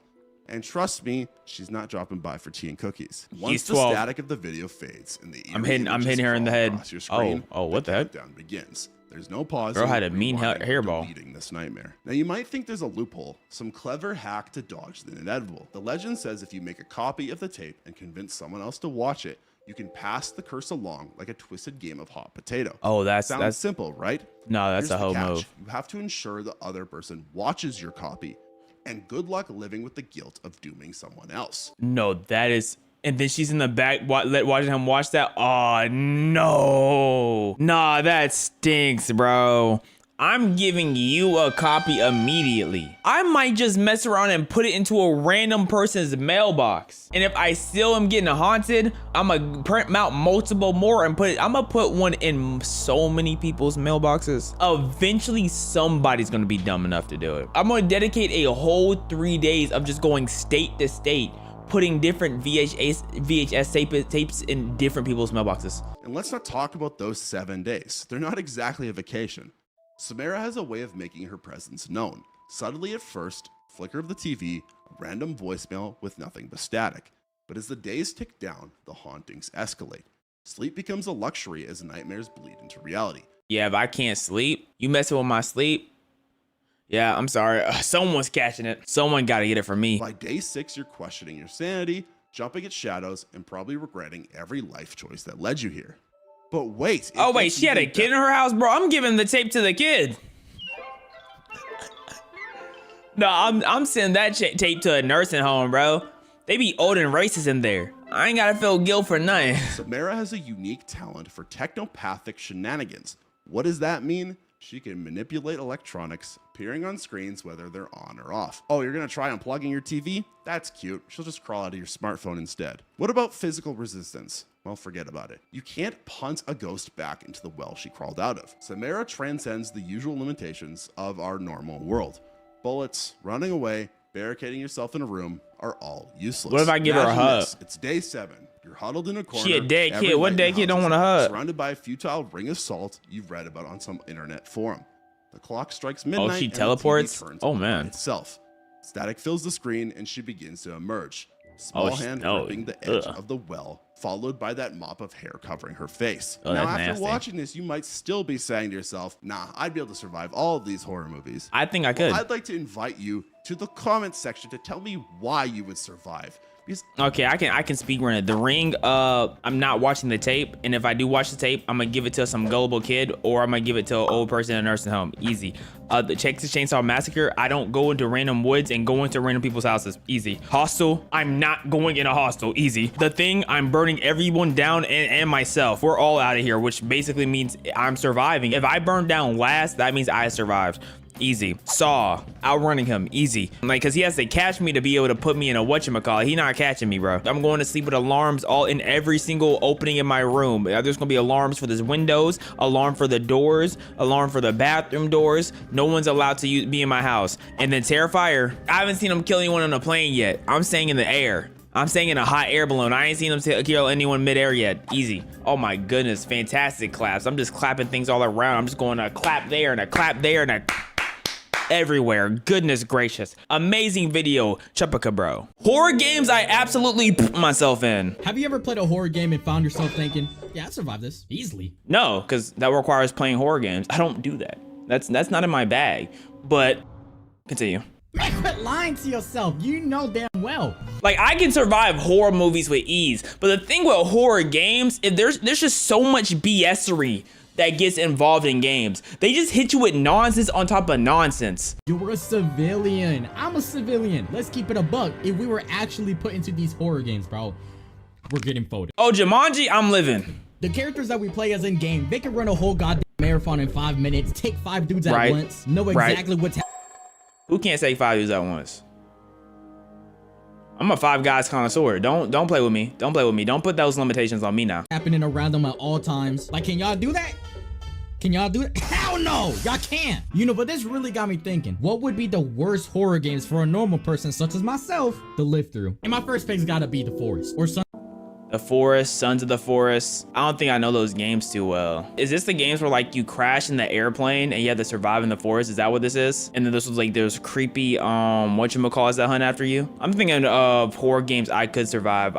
So off rip, before he says anything else, any other games, then I know the games off top that I could survive is Outlast, Until Dawn, Dead by Daylight, probably at least 5 of the Resident Evils. Resident Evil Village is kind of where I start to teeter off against because it's just so long. It's just like there's so much I'm going through, you know what I'm saying? But I can survive until Village. I can survive every Fears of Fathom.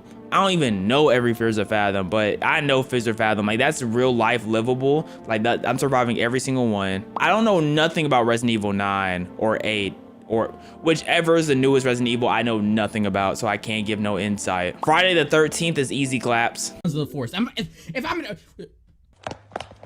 I don't know what the fuck I just tried to say, but hear me out. You're stuck on an island full of cannibals that want to eat you out. Right. Now, normally I'd be like, shit, you know what I'm saying? Come get you some. Come grab this meat. Your little snack is right here. Come eat it. But, the thing is, I've done a lot of research on cannibals and cannibalism by itself, right? Because it is a topic that interests me, because if push come to shove, I'm gonna have to make that move, right? So I feel like I am knowledgeable enough to beat them at their own game. Like, they live off of cannibalism, and I respect it. They live off of it. But I'ma die about it. That's the difference. They live for it, I'ma die about it. And that's really the difference between me and them, right? All they know is the cannibal life. I know life outside of cannibalism. I know life outside of the waters that is surrounding this island. Which means I really got something to really die about, while they are struggling to live about it. That's the main difference. They stuck on this island. They ain't never had Chick-fil-A before. I know the taste of Chick-fil-A. I know with every piece of body cartilage that I consume straight out of their flesh, I'm going to be reminiscing on, oh my goodness, I can't wait for Chick-fil-A when I get off of this island. In fact, F Chick-fil-A, I can't wait for that McDonald's slop when I get off of this island. Burger King slop. I'm gonna finish it off with some sesame chicken. Absolute peak. They don't know nothing about that. So they live about it, but I'm dying about it. That's the main difference. Man, don't you pissing me off, bro. I'm clearing this forest. apparently that's not what we mean by eat. They want to cook you and eat you for dinner. Like consume you type shit. You know, but that really isn't the scariest part. Far from it. The scariest part is how they hunt you. They'll watch you from a distance at night. Running on all fours! They don't even know how to run right. They don't know about high knees. Pretty a little, you know. I mean, I ain't a bitch. I ain't scared of They like $130. They're easy eats. the dark, but I will admit it is a little bit unsettling being in it. You'll always have that feeling that something's lurking in the dark, and in this case, I mean, there actually fucking is. Now, in game, it really ain't that big of a deal, but just imagine being in that situation in real life. You're stranded all alone on an island, completely blinded by darkness with only a little The ass only light. chance they have against me is if they catch me sleeping. But here's why they won't. I'm going to be on this lone island by myself. I'm only going to be eating garbage. Only straight garbage, you know what I'm saying? Because I'm gonna just have bugs and leaves, so on and so forth. I'm gonna have some nuclear night farts. I'm talking about farts they get nearby. They use their nose better than we do because that's how they live. They gonna smell that. Source, and then you catch a glimpse of one of these cannibals looking at you, stinking as shit, foaming from the mouth, looking at you like a meal. That's enough to make a grown ass man shit. And remember, these guys are athletic, they're strong, or they're 9 feet tall, and they literally travel in packs, so you are getting your ass beat. Sure, in game you might be a 100-man army, but in real life, now let's talk about the cannibals themselves. They look real cute, don't they? We're all cracking that. But that's not the main point here. Now, in all honesty, these guys may look a little creepy, but they got nothing compared to the mutants. This is where the real show starts, literally. Cause look at that. Oh, it's still in the same game. Oh, okay. Okay, this might be where it gets a little bit tough because I don't even know what I'm looking at, right? That's a whole bunch of fingers though. Look like if you're an open-minded lady, this could give you a good time. It requires a little bit of open-mindedness, but if you're open-minded, don't knock it till you try it. You know what I mean? That's at the end of the day, don't knock it till you try it. And look at that, like, what the fuck is that thing, bro? Like, if I see this in real life, I'm Ooh, hold up. They on to something. like if I'm saying, like, if you have enough open-mindedness, this is a fantastic time. This specifically, both men and women. This very specifically. Unless you like getting your butt touched as a man, then all of it's a good time. But this, I have a vision. I see this in real life, I'm gonna start crying, bro. I'm a dead ass start crying. Like, these things look hideous. And I just know these motherfuckers stink. Like, look at them, bro. You can't tell me they don't. Get your little nasty ass away from me. Like, honestly, the best comparison I can make for these things are that they're like cockroaches. They're both nasty as shit, ugly as shit. I straight up shiver from the thought of these things making contact with me. Cause like, hear me out. For the mutants, that's a whole lot of extra meat. And also, you have no idea what that meat is. Sure, some of it you can easily recognize. Oh yeah, you know, that's a finger meat. But what? You don't know what that meat is, but that don't mean it can't get ate. What about the rest? That could be penis meat. That could be. So, what's that stopping? I know it's not stopping none of us. In fact, that's might be where we attack first. Foreskin meat. And they're rubbing all up on you with that. They're touching you with that. And that's just something I don't mess with personally. I don't want no kind of meat making contact with me, even if it's mutated. But that's just food for thought. I don't know why I started talking about that. Okay, anyways, the forest, Sons of the Forest, both scary scenarios that actually live through. Not only that, you'd most likely be eaten alive. But no, we'll be doing the eatings. It's arguably worse. It might sound a little weird at first, but hear me out. Man. Dead by Daylight. Now, some of you may. Like I said, no, and I know he's gonna be like, oh, because of every single character in the game, so on and so forth. Like, there's so many characters, and when he's going through all these characters one by one, I'm showing why every single one of them are getting mixed. But first things first, the normal characters in the game, Dead by Daylight, are cooking them. The normal characters in the game are already cooking them, and the only reason why the characters in the game get attached is because they have this whole arbitrary, oh, I need to fix this generator. If there was no generators to fix, and we're talking about pure like hide and seek, easy. No, I made a video basically crying the entire time about this game. It's a video. It's certainly a video. In another video, I did say I would fuck all the Dead by Daylight killers. Okay, now this might be twin. Low, like high key. This is he different. I like that. Now me and him on the same wavelength. Well, in my defense, I didn't mean all of them. I meant some of them. Okay? No, you don't have to try to justify for me, bro. I'm on your side. I got your back patted over here. Okay, Huntress, she can get it. The nurse, she can get it. Jason. How old is Jason? How old is Jason from Friday the 13th? Because Michael Myers grows up, but I don't remember Jason. Hold up. In Friday the 13th, he's 34. Yeah. Anyways, taking that butt down. The artist, I know she gives a mean blowjob. The plague, she can puke on my shit. What? Okay, that's Who is that though? alright, that's weird. You know, but putting aside the fact that we would crack some of the Dead by Daylight Some? killers, putting yourselves in the shoes of one of these survivors and really delving deep Some? into the lore of Dead by Daylight will show you just how pissed scary actually living through this game could be. Now, if you're somehow unfamiliar with Dead Now, by Daylight, look, it's a multiplayer survival In horror this game specifically, I guess I have to remember that I'm in the plot point of this game. So doing the generators is like the kind of entire point that makes it a little rough. game will force survivors fix 5 generators in order to escape while also That is avoiding the kinda killer. rough. And here's the twist. When the killer catches you, he doesn't kill you. He hangs you Right. on the hook. But why do they do that? Well, according to the DBD lore, you're being fucking sacrificed. When you get put on the hook, you're actually being viciously penetrated by a big black thing known as the Entity. Now, this Okay. entity is actually Malevolent. this entity is a malevolent being who basically feeds off your suffering. He likes that shit. So the entire game, the gameplay loop itself is basically one big ritual created to extract that Okay, so if you're anti-penetration, so what if you're a masochist? Does it slowly die off? Because like it feels you enjoying causing them pain. And so it's like, oh no, this is not what I need. Like, is that what happens? suffering and offer it up to the entity. But you might be thinking, okay, well, fuck this entity guy. I'ma just fix all the generators and escape. Let's just be humble. Ain't nobody surviving this bullshit. I mean, there's literally killers that teleport. But let's just say theoretically, Yeah, but you get a no, little but lucky, like if they somehow can survive in the game, why can't I? you make it out. Well, you may know that in the game, once the match is over, you get sent back to the lobby. Congratulations. In the lore, the same exact thing happens. What? You're in an infinite loop? Oh, brother. That's cheap. That don't even count for real. That don't even count. Just go back to the campfire waiting for the Like, next game. bro. Okay, but what if I die? It's over, right? When you die, you just get revived and sent to the same exact place. It's What? So it's just an infinite loop? Just an infinite loop of BS necessityism? Aw, brother. basically a big f you. There's no winners, there's no escape. Even the game itself tells you that in the loading screen.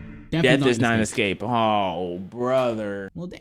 It is a whole damn loop. So you repeat the experience of running for your life and being So it doesn't brutally even injured and matter, dog. sacrificed over and over again. And at the end, once you're sacrificed enough times, you're empty inside. You're Like, at what point do they not just get new people to torture, bro? You know what I'm saying? Like, y'all, why y'all recycling the same people over and over? Y'all have other people y'all could choose, man. Like, that's not even fair, bro. Think about me, man. Think about me. an empty husk because the entity sucks you, he sucks your he drains your emotions every time you're sacrificed until you're just nonchalant, you're empty inside, you don't care, and then he just tosses you into the void. Something like that. I might have gotten it wrong, but I'm not gonna research it. I don't give a f. Dead by Daylight nerds and geeks, correct me in the comments. I know you guys stink. Now the next game we're gonna be talking about is Silent Hill 2. I do have a Silent confession, Hill? though. I don't have enough insight on I've Silent never Hill. really been into the Silent Hill series, never really played any of the games Me until either. recently. One day I was like, you know what? I'm gonna try something different, and thank God I did. This is truly peak. one of the best games I've ever played. This is probably the only horror game I've played where I was actually f***ing stressing. They did such a great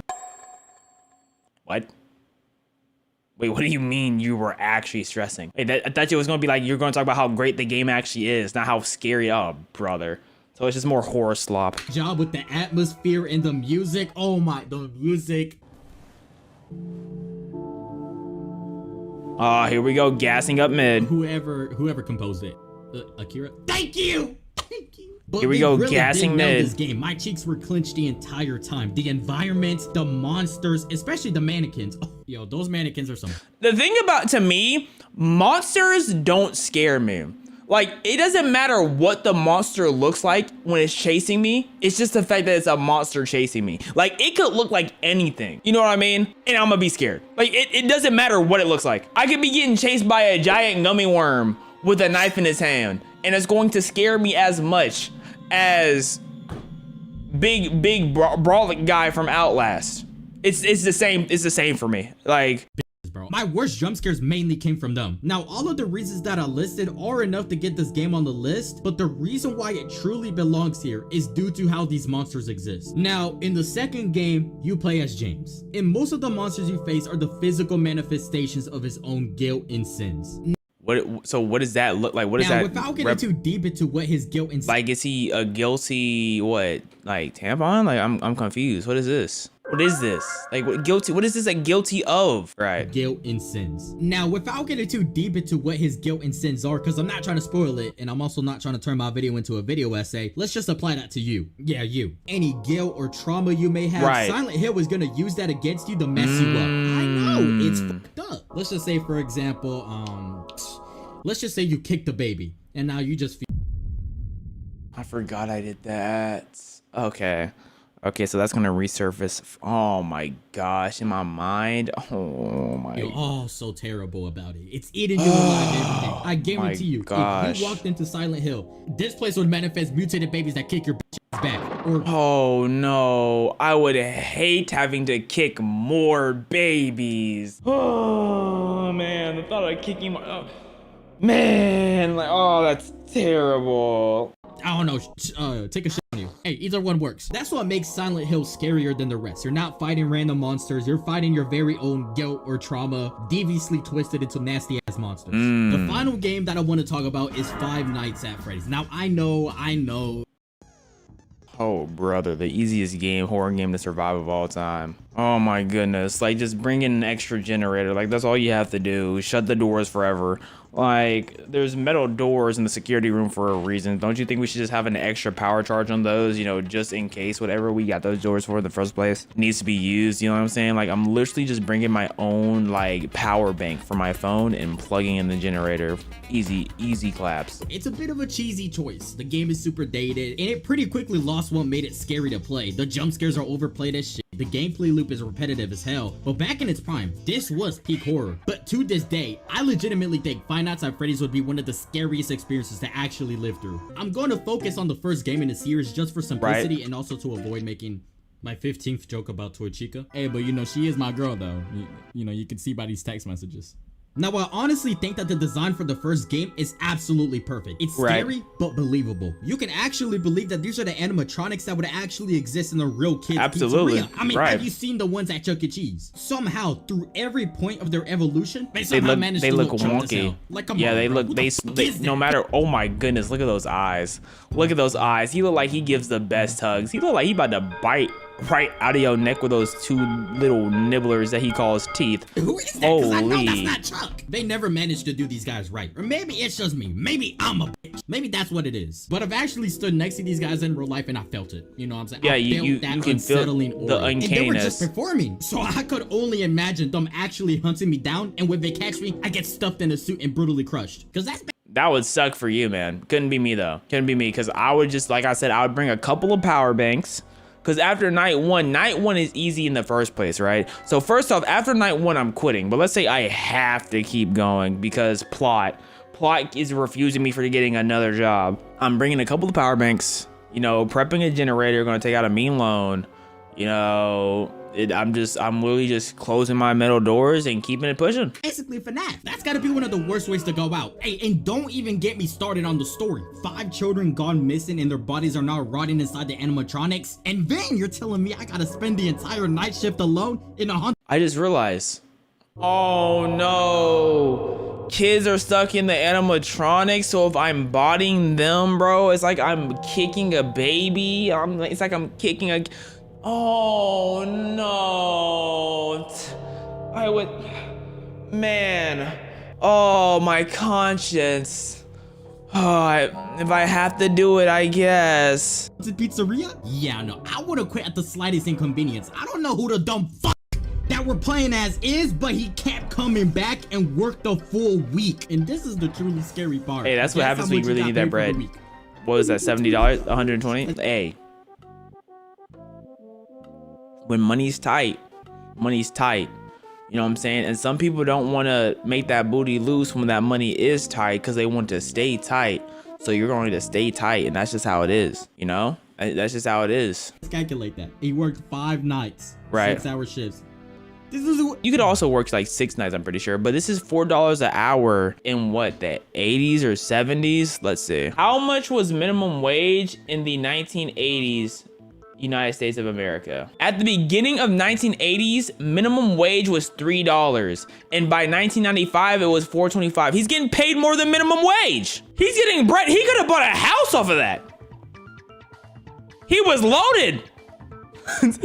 That was buying a house money back in the day. Hold on. They're overgassing how bad his pay was, bro. That's normal pay. This dude was getting paid $4 an hour, bro. Even back then, that was even minimum wage. This says 1993 though. This says 1993. When was FNAF 1? What year was FNAF 1? 1993. Okay, that's why he looked up 1993. Okay. It was hard. It was below minimum wage. It was below. Okay. I guess, bro. I guess. What? Still buying a house though. No, What just the hell play. was this guy working for, Mr. Krabs? All I saw was a bunch of horror games I could survive besides Dead by Daylight, since you literally are not allowed to survive, which is whack, which means it probably low-key, high-key should not count at all. But that is neither here or there. Amazing video by Javis. Old horror movies. You Talk to know, me. as much as I love them, horror movies nowadays just don't hit the same. I call cap. But is this true? I don't- Are I don't horror movies believe from that at all. the 70s, 80s, and 90s really better or I don't scarier? think so. I don't Well, think so. That's what we'll find out today. Today, ladies and gents, I'll be going over a few horror movies from back in the good old days to not only figure out how well they hold up, but to answer that question: are retro or vintage or old horror movies really better? No. Are they? I'd like to know. No. I'd like to know. I genuinely think it's a nostalgia factor, and I think it's just because they did it first. But if we went like quality for quality, you sat down and watched both of them, you're gonna be like, dang, this new one, absolutely negs. And in the end, I'll go over one of the oldest horror movies ever to see how it holds up over a century later. A century? Yeah, a century. Yeah, you know that thing, man. And the first one I got up is called Slumber Party Massacre. Talk to me. Now, some of you may know this one, and some of you may just read the title and think, Slumber Party Massacre? That sounds a lot like Texas Chainsaw. I know what it sounds like. And I'm gonna get to that one too. I'm doing this one first though. Slumber Party Massacre is a 1982 movie where we follow a group of girls who, unbeknownst to them, Is are being stalked by a serial killer. And I Right. gotta say this now. If it's something these old movies had, it was that nudity, bro. Oh yeah, no, they love showing people naked. They weren't hesitant to show you a quick nip. They show you a nip real quick. I remember watching the theaters a movie with my grandma, and I'm seeing nipples on the screen. I'm looking at her like, were we meant to see that? Were we supposed to see that, Grandma, Nana? Were we supposed to? My goodness, did I click the wrong movie? Either that or I just stumbled upon a lost episode of Euphoria, because dang, that's a lot of butt, bro. But yeah, we follow a group of girls who are being stalked by a serial killer. Don't go ahead and start watching it now because it says there's a lot of butt, bro. Let's lock in. Pay attention to the plots. The actual plot, bro. Because I know what you be thinking plot is. Come on now, lock in. Killer who uses a drill as his weapon, a drill. And since they don't realize they're Oh, being no, stalked, a they set up drill? a sleepover like it's a normal night. They Yeah. ordered pizza, gossip. They even broke out the dub pack. Don't do drugs, y'all. But what they ain't know is that it only made it easier for the killers to catch them lacking. And so the girls have to try and survive the night before the killer could turn this slumber party into a massacre. Ah! Okay, 1 killer, 3 women. Y'all got that, bro. One of y'all honestly gonna have to take that L or have to take one for the team, but y'all can come out on top of that. And I'm gonna keep it a buck. I've only seen this movie once, but I think this movie holds up. I think it does. The characters are likable and realistic, which you can't say about every single horror movie. Like, Right. they're not just some no personality dummies who are just there to die. The killer is actually scary. I mean, have y'all ever seen a dude whose main weapon is something you can only find at Home Depot? Like, what? And then they even had some funny moments. It's a good movie. Bro, was a body in the I mean, refrigerator? this is 1982. This is the same year Thriller came out. Of course it's gonna be good. And I know it's not the massacre horror movie people usually think about, but I just wanted to show this one some love because I feel like nobody talks about it. Aw. And don't worry, I'm gonna get to the one you're thinking about. But first I gotta talk about Carrie. I've heard a lot about it. I haven't seen it. next movie I got up is Carrie from 1976. Notable things that happened this year: Red M&M's got removed from the bag. No. And Ryan Reynolds was born. Now I had never seen this movie before. No, I thought it wait, why did they get rid of Red M&M's? Wait, why? video. I heard of it because it's insanely popular, but I had never seen it Me too. until today. And I'm gonna say it now, this movie caught me off guard because watching it, you wouldn't think it's a horror movie at all up until the end. So in Carrie, we follow a girl named Carrie. Oh, Shock. really? She's a quiet and shy high school senior with an extremely religious mother. I'll get to that in a second. Who's sort of an outcast at school. She gets bullied, like, a lot. And we see how bad this bullying Oh, yeah, gets they- when one day while they're in the locker room, and I'm sorry, I know I'm still introducing this one and I said it with the last movie, but these old movies really had that nudity. Oh, Like, I they can't even naked show a single clip of again? this locker room scene because it's just straight Tata's butt and Bush, bro. Great. You know that's how they locked it back then? Y'all gonna have to start questioning y'all grandparents because why Oh. were they so freaked out? But yeah, as I And was saying, they were we see- loving that Carrie though, bro, because I have no reason to know that name. I have no reason to know Carrie besides the fact that they were loving it. exactly how bad the bullying gets when one day while she's in the locker room taking a shower, Carrie out of nowhere gets her first period. And since her mom never told her what a period no. is, again, I'll get to that in a second, she Why starts would- tweaking. And instead of helping her while she panics, no. all the other girls in the locker room just start throwing tampons and pads at her. Man,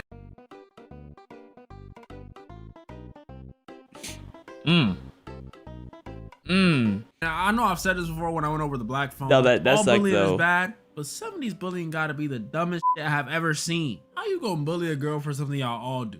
All of y'all. I don't care how That's crazy you crazy, I dog. flip I'm out not too gonna if I lie. didn't know I started bleeding on my freaking weenie once a month. Thankfully, Carrie's gym teacher, Miss Collins, interferes, telling the other girls to Oh leave. now you want to lock in, bro. Like y'all weren't locking in before, but now you want to lock. Oh.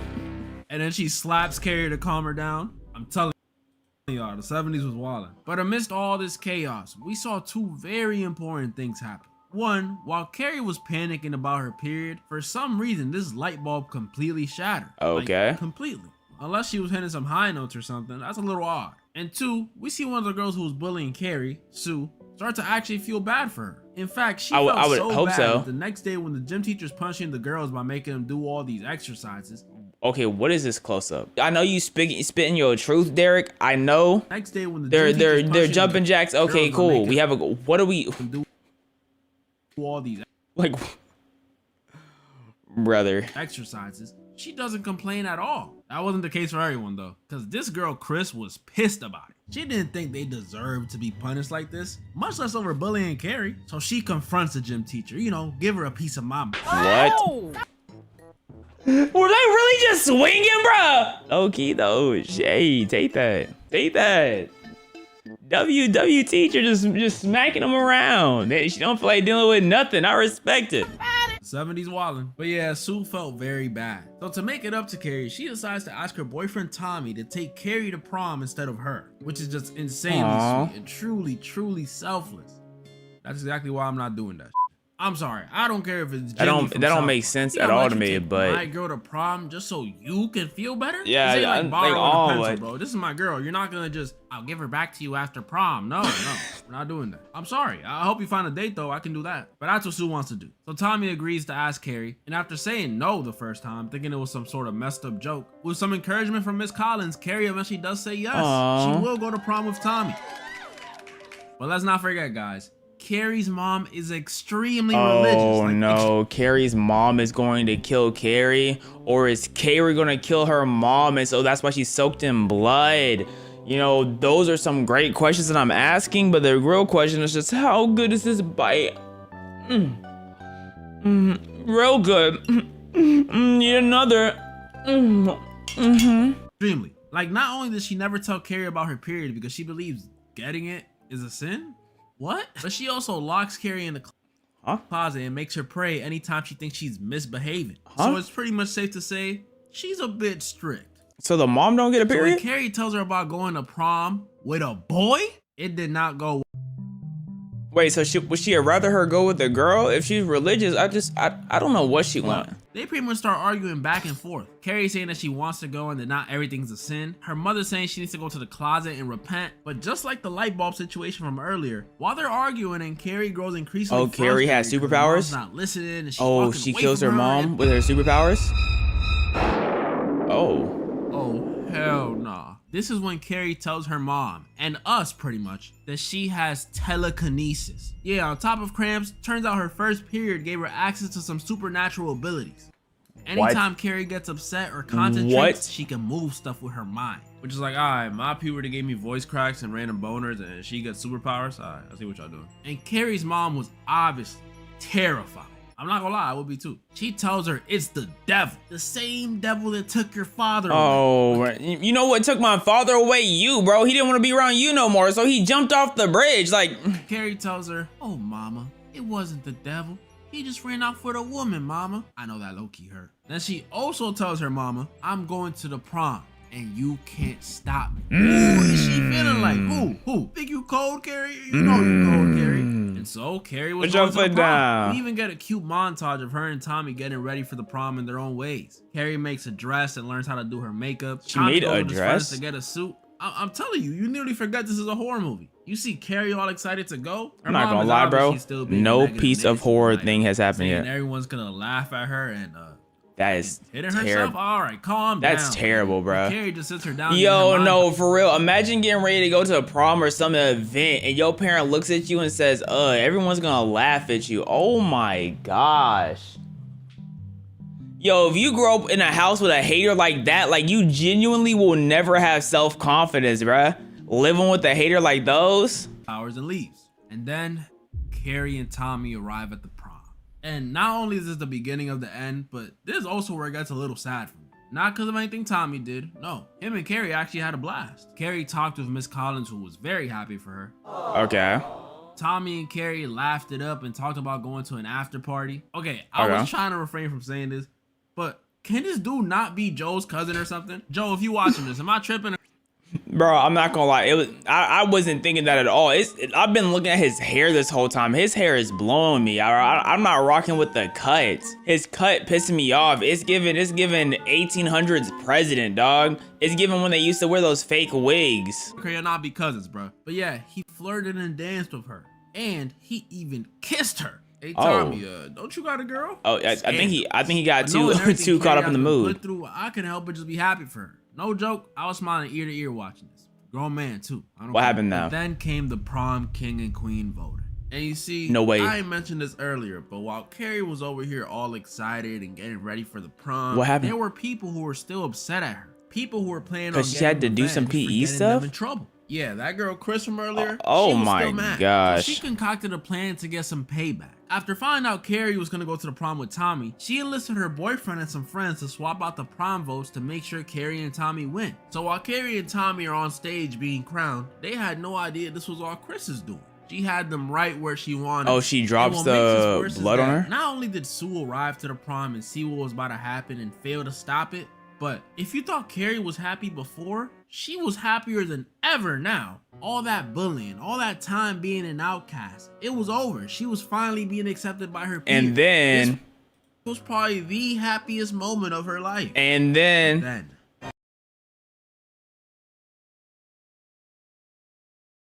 on her.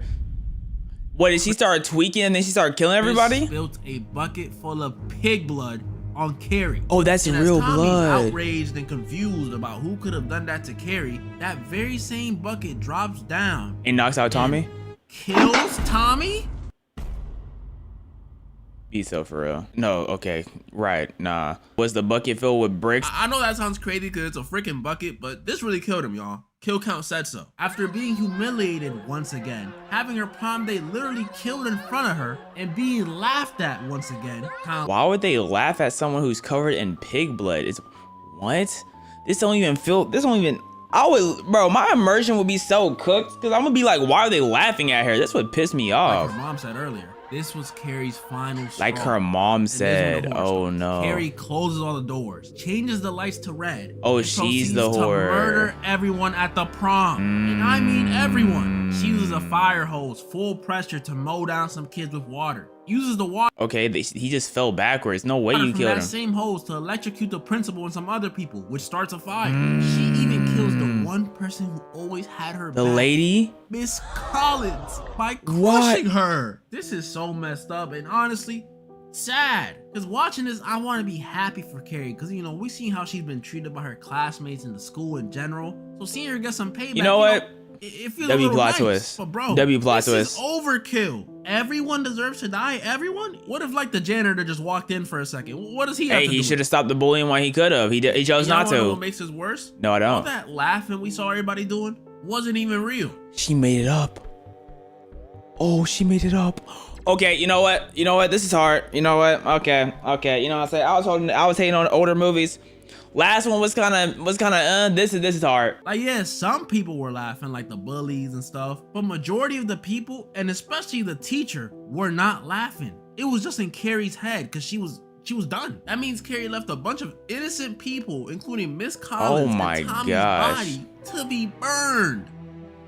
That shot of her walking through the fire. Hey, W kill count, bro. KD go crazy. Hey, we talking about we got big bodies to our name. Carrie.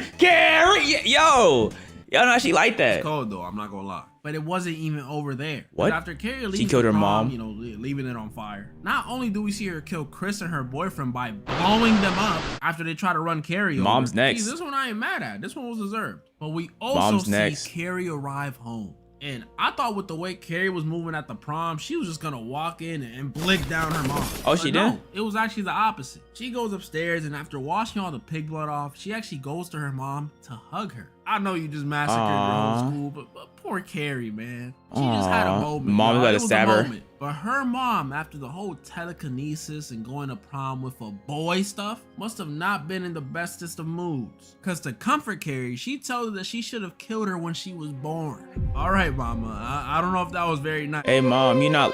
Yep. Carrie's mom stabs Right. Carrie. So you think a Right. period is a sin, but not this? Right. Like, Mind you what do guys, we- she was gonna do this regardless. Don't think she's doing this because of what happened at the school. No, she doesn't even know that. She was hiding behind that door like a weirdo before Carrie went up the steps. Carrie, with no other choice but to defend herself, How'd he starts kill using her mom? powers to throw knives at her mom. Easy claps. Oh my. Yep, And not hold just that. like 2 or 3. Nah, the whole nah, she cabinet, getting hung essentially up. making Yep. her the same pose as the Saint Sebastian statue in her closet.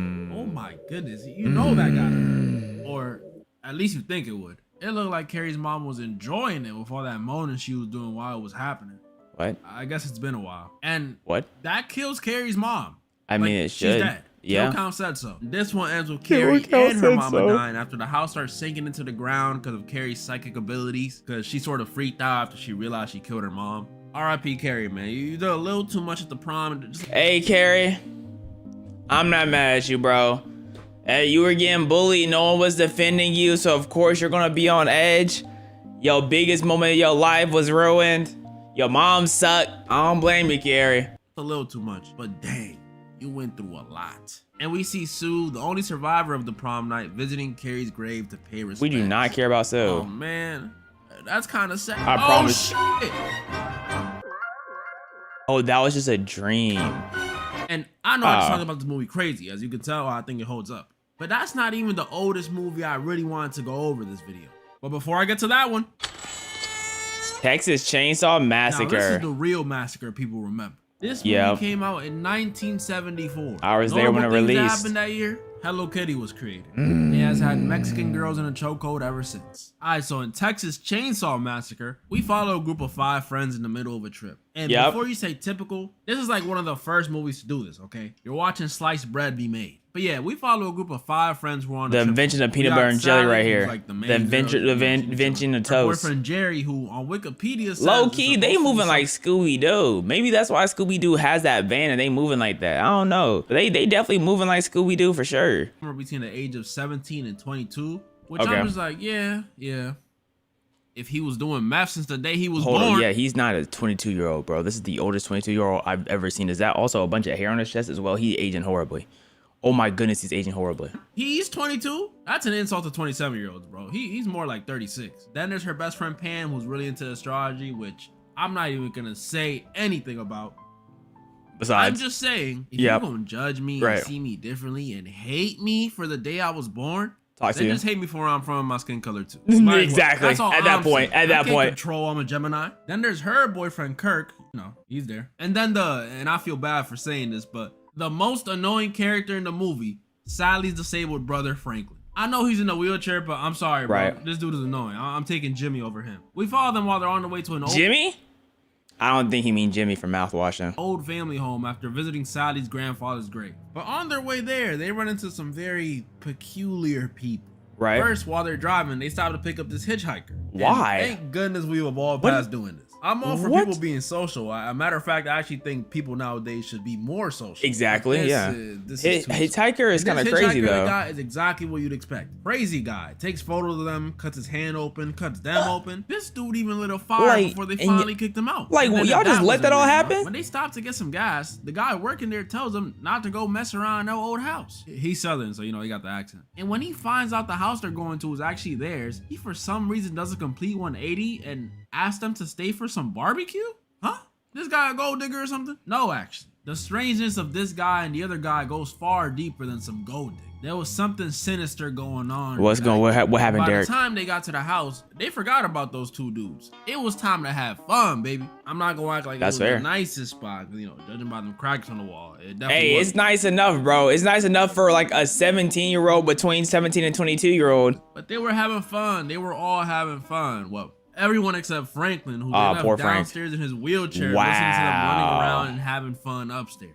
He's annoying, but even this is messed up. Everyone else was having fun though. They was having fun. That is until Pam and Kirk decide they want to take the fun outside to this watering hole. But when they go out Yeah. there, they don't find a watering hole at all. They find a house. And this must have been where that white guy in horror movie stereotype started, because instead of, you know, turning around, Kirk says, "We better go check that out." You know what's crazy? It's not even that you have to turn around. You genuinely don't have to pay attention to the house at all. Like, oh, there's a house over there? Okay. Let's get back to the water or wherever we're at. Like, why do we don't have to pay any mind to the building whatsoever. And that's exactly what they did. They get to the house and things were off. First, they find a tooth, like a human tooth, right on the front porch. Right. And this dude, No, that's- Kirk, hit Why is she sitting outside the house like she owns the shit place? up. Ugh. Not only are you dumb, but you nasty, bruh. And to make things more concerning, when this dude Kirk goes Why did you open someone else's house? Like, just straight audacity. inside, he sees animal skulls and hears pig noises coming from this room. I better go check that out. But the strangest thing came when Kirk goes to check out the noise. And he's still going. Now, would you be surprised if someone caught a body on an intruder into their household? They felt like their life was in danger. Bro was literally minding his own with his pigs that he was slaughtering, and you walked into his house. Like you did this. Like, it was your fault.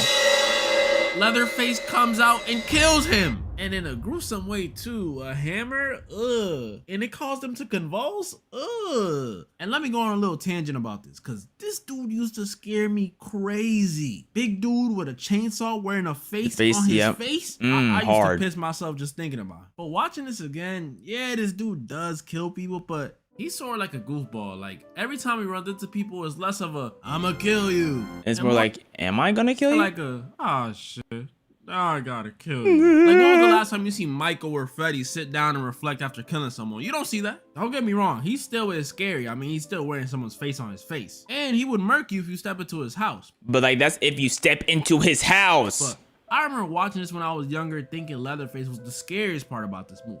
But no, not completely. The scariest part is yet to come. Because after people To me, I feel like the scariest part is the audacity to just go into someone else's house. keep coming into the house, first Pam, who almost makes it out, but Leatherface catches her and Yep. puts her on a There- hook. there goes you. Oh my. Is this where Dead by Daylight got it from? Then the old looking young guy, Jerry, who It happened came to look again? for his friends only to get caught. So they're all just pulling up into the house. And that's not the scariest part, bro. Like, that's terrifying.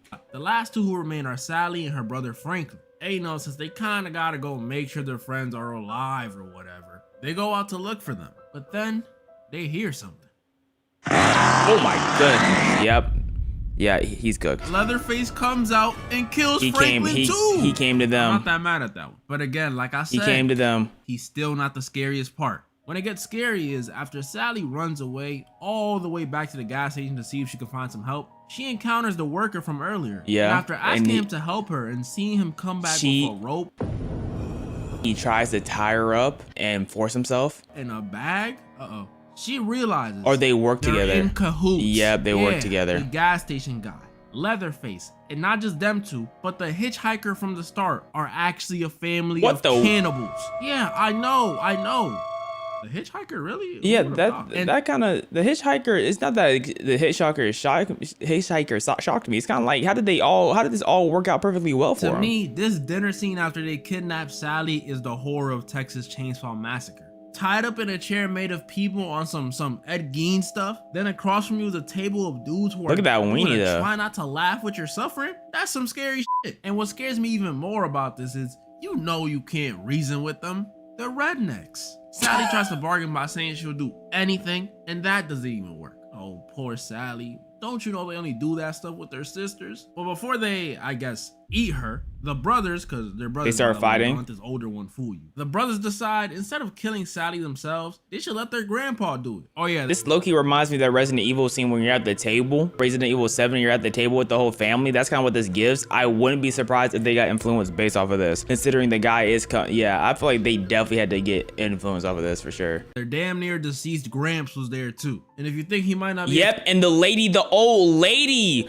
from Resident Evil 7 too, the Baker family. He's barely, but then you have the granny from the Resident Evil, and she barely moving.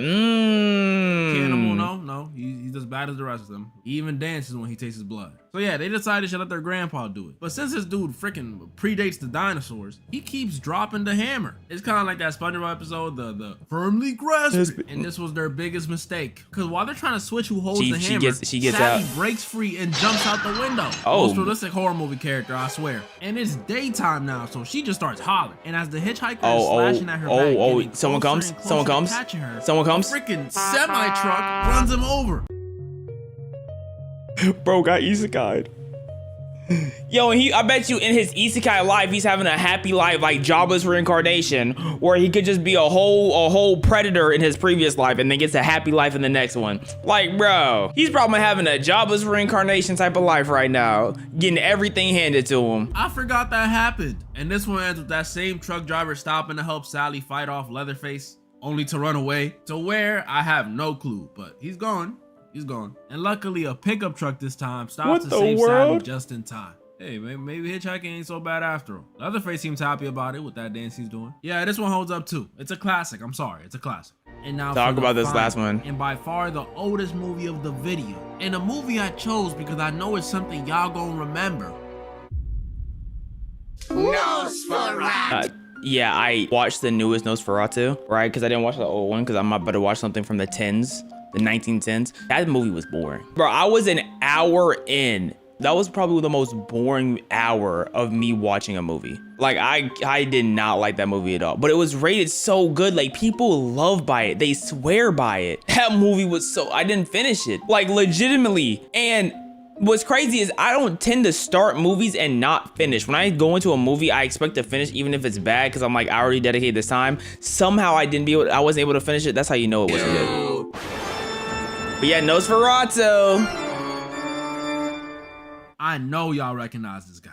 Nosferatu. First time I ever seen this dude was the same place most of y'all seen. On SpongeBob, the hash slinging slasher. Had no clue and who bro I remember was. covering my eyes when he would pop up at the end. This guy scared me, genuinely. So when I found out he was in fact real, like he had his own movie, Yeah. and SpongeBob ain't make him up, I put off watching it for years. Until like 2 weeks ago when I remembered it, Googled it, and found out, bro, this movie's over 100 years old. 1922. Oh my To put that gosh. into perspective, when this movie came out, Queen Elizabeth was in her 40s. Okay, I'm joking, but she I was was about to born- say that didn't.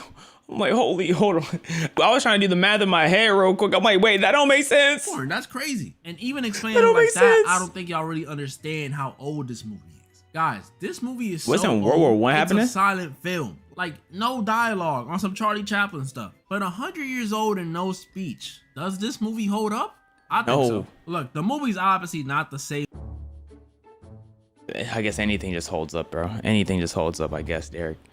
Anything. level of scary as some films today. Nowhere near, actually. It's a simple story about a vampire whose name isn't Nosferatu. It's actually the Count, who is trying to, do vampire stuff and suck the Right. blood of this dude he met's wife. But y'all gotta understand how Right. insane that must have been back then. This was before vampire movies were everywhere. Like, there was no romance ones like Twilight or any good ones like Abraham Lincoln Vampire Hunter. None of that. So for a little sheltered European boy to see this in theaters back then must have been traumatizing, even more than it scared me. Someone's gonna suckle me wife's neck. Oh no. Someone's gonna suckle me wife's neck. But you're right. There's about how it holds up today. And y'all be happy to know that even 100 years old, it seems like horror movies don't change that much. Because the main character in this movie is a idiot, just like in the newer ones. I'm serious. There's a scene, right? Well, I'll word it like this. If y'all woke up in the morning with bite marks on your neck and you have a roommate that only sleeps during the day, are you not gonna find that even a little suspicious? Yeah, but like at the same time, it's like, you know, I'm not gonna assume my roommate is biting my neck in the middle of the night. Like that would be a real thought. Like, why would I assume my roommate's biting my neck in the middle of the night? I feel like that's the crazier assumption to make. Just a little. Even if you don't know about vampires. It could have been spiders or bugs or something. This is the 1920s. It could have been rats. You know this dude was awake at night when you got bit, so you could at least ask him what bit you. But yeah, point is, even though How would he know what bit him? Anytime soon or ever again, I think it holds up. In fact, I think there's modern horror movies that are much worse than this, much worse. Have y'all seen Imaginary? No. Talk about disappointment. Or maybe I'm just biased because he was in SpongeBob. You're biased. This You're one 100% ends biased. with the wife, whose name is Ellen, pretty much sacrificing herself and letting the Count suck her blood. Look at him behind that. Oh, okay, Count. The one good shot of the whole film. Okay, no. And not because she's into it. No, this is not Carrie's mom. She did it to distract the Count, so when the sun rises, he doesn't notice, and the sun vanquishes him. They literally just low opacity him. That's hilarious. Isn't it crazy that everyone in this movie is dead? That's pretty much all the movies I wanted to go over today. Okay, bro. Okay. Oh my gosh. Okay, like relax, bro. Relax. My final judgment. Hold I on. think these old horror movies hold up for the most part. Honestly, I think because they're old, you give them more grace. That's what I think it is. I think because they're old, more grace is given. We expect more out of newer movies, and I think that's probably what plays more into those it. first three I'm rewatching before I even consider rewatching like the last three Scream movies. They was just a mess. Don't think I'm watching any Scream movie over anything you just named, bro. I'm not gonna lie. Like I 1 through 7, I'll watch any one of them before anything you just named. But I get it. I see what you're trying to say, but no, Derek. I think it was all peak though. They got movies back in the day talking about some Frankenhooker. Like, huh? A terrifying tale of some bolts. Let me put this one in the watch list. Hold on. You didn't tell me there was peak involved. That's what I'm trying to be on. Comment down below if you think these movies hold up or not. And keep submitting some weird movies for the next video. Movies I don't think they hold up. I should say all of them don't hold up. I think Texas Chainsaw holds up. I think Carrie potentially holds up. I don't think Slumber Party really holds up. Like, what does hold up mean? Like, yeah, they are all watchable, but that's like saying that like all good books of old age are also watchable. That don't mean that books now aren't better. The average movies now is better than a good movie from the 70s or 80s. We just have a higher standard, right? So yes, it's still watchable, but like, so it's not better. That's where my line of thinking is. Like, is it better? No, but it's watchable. Amazing video, Derek FDB.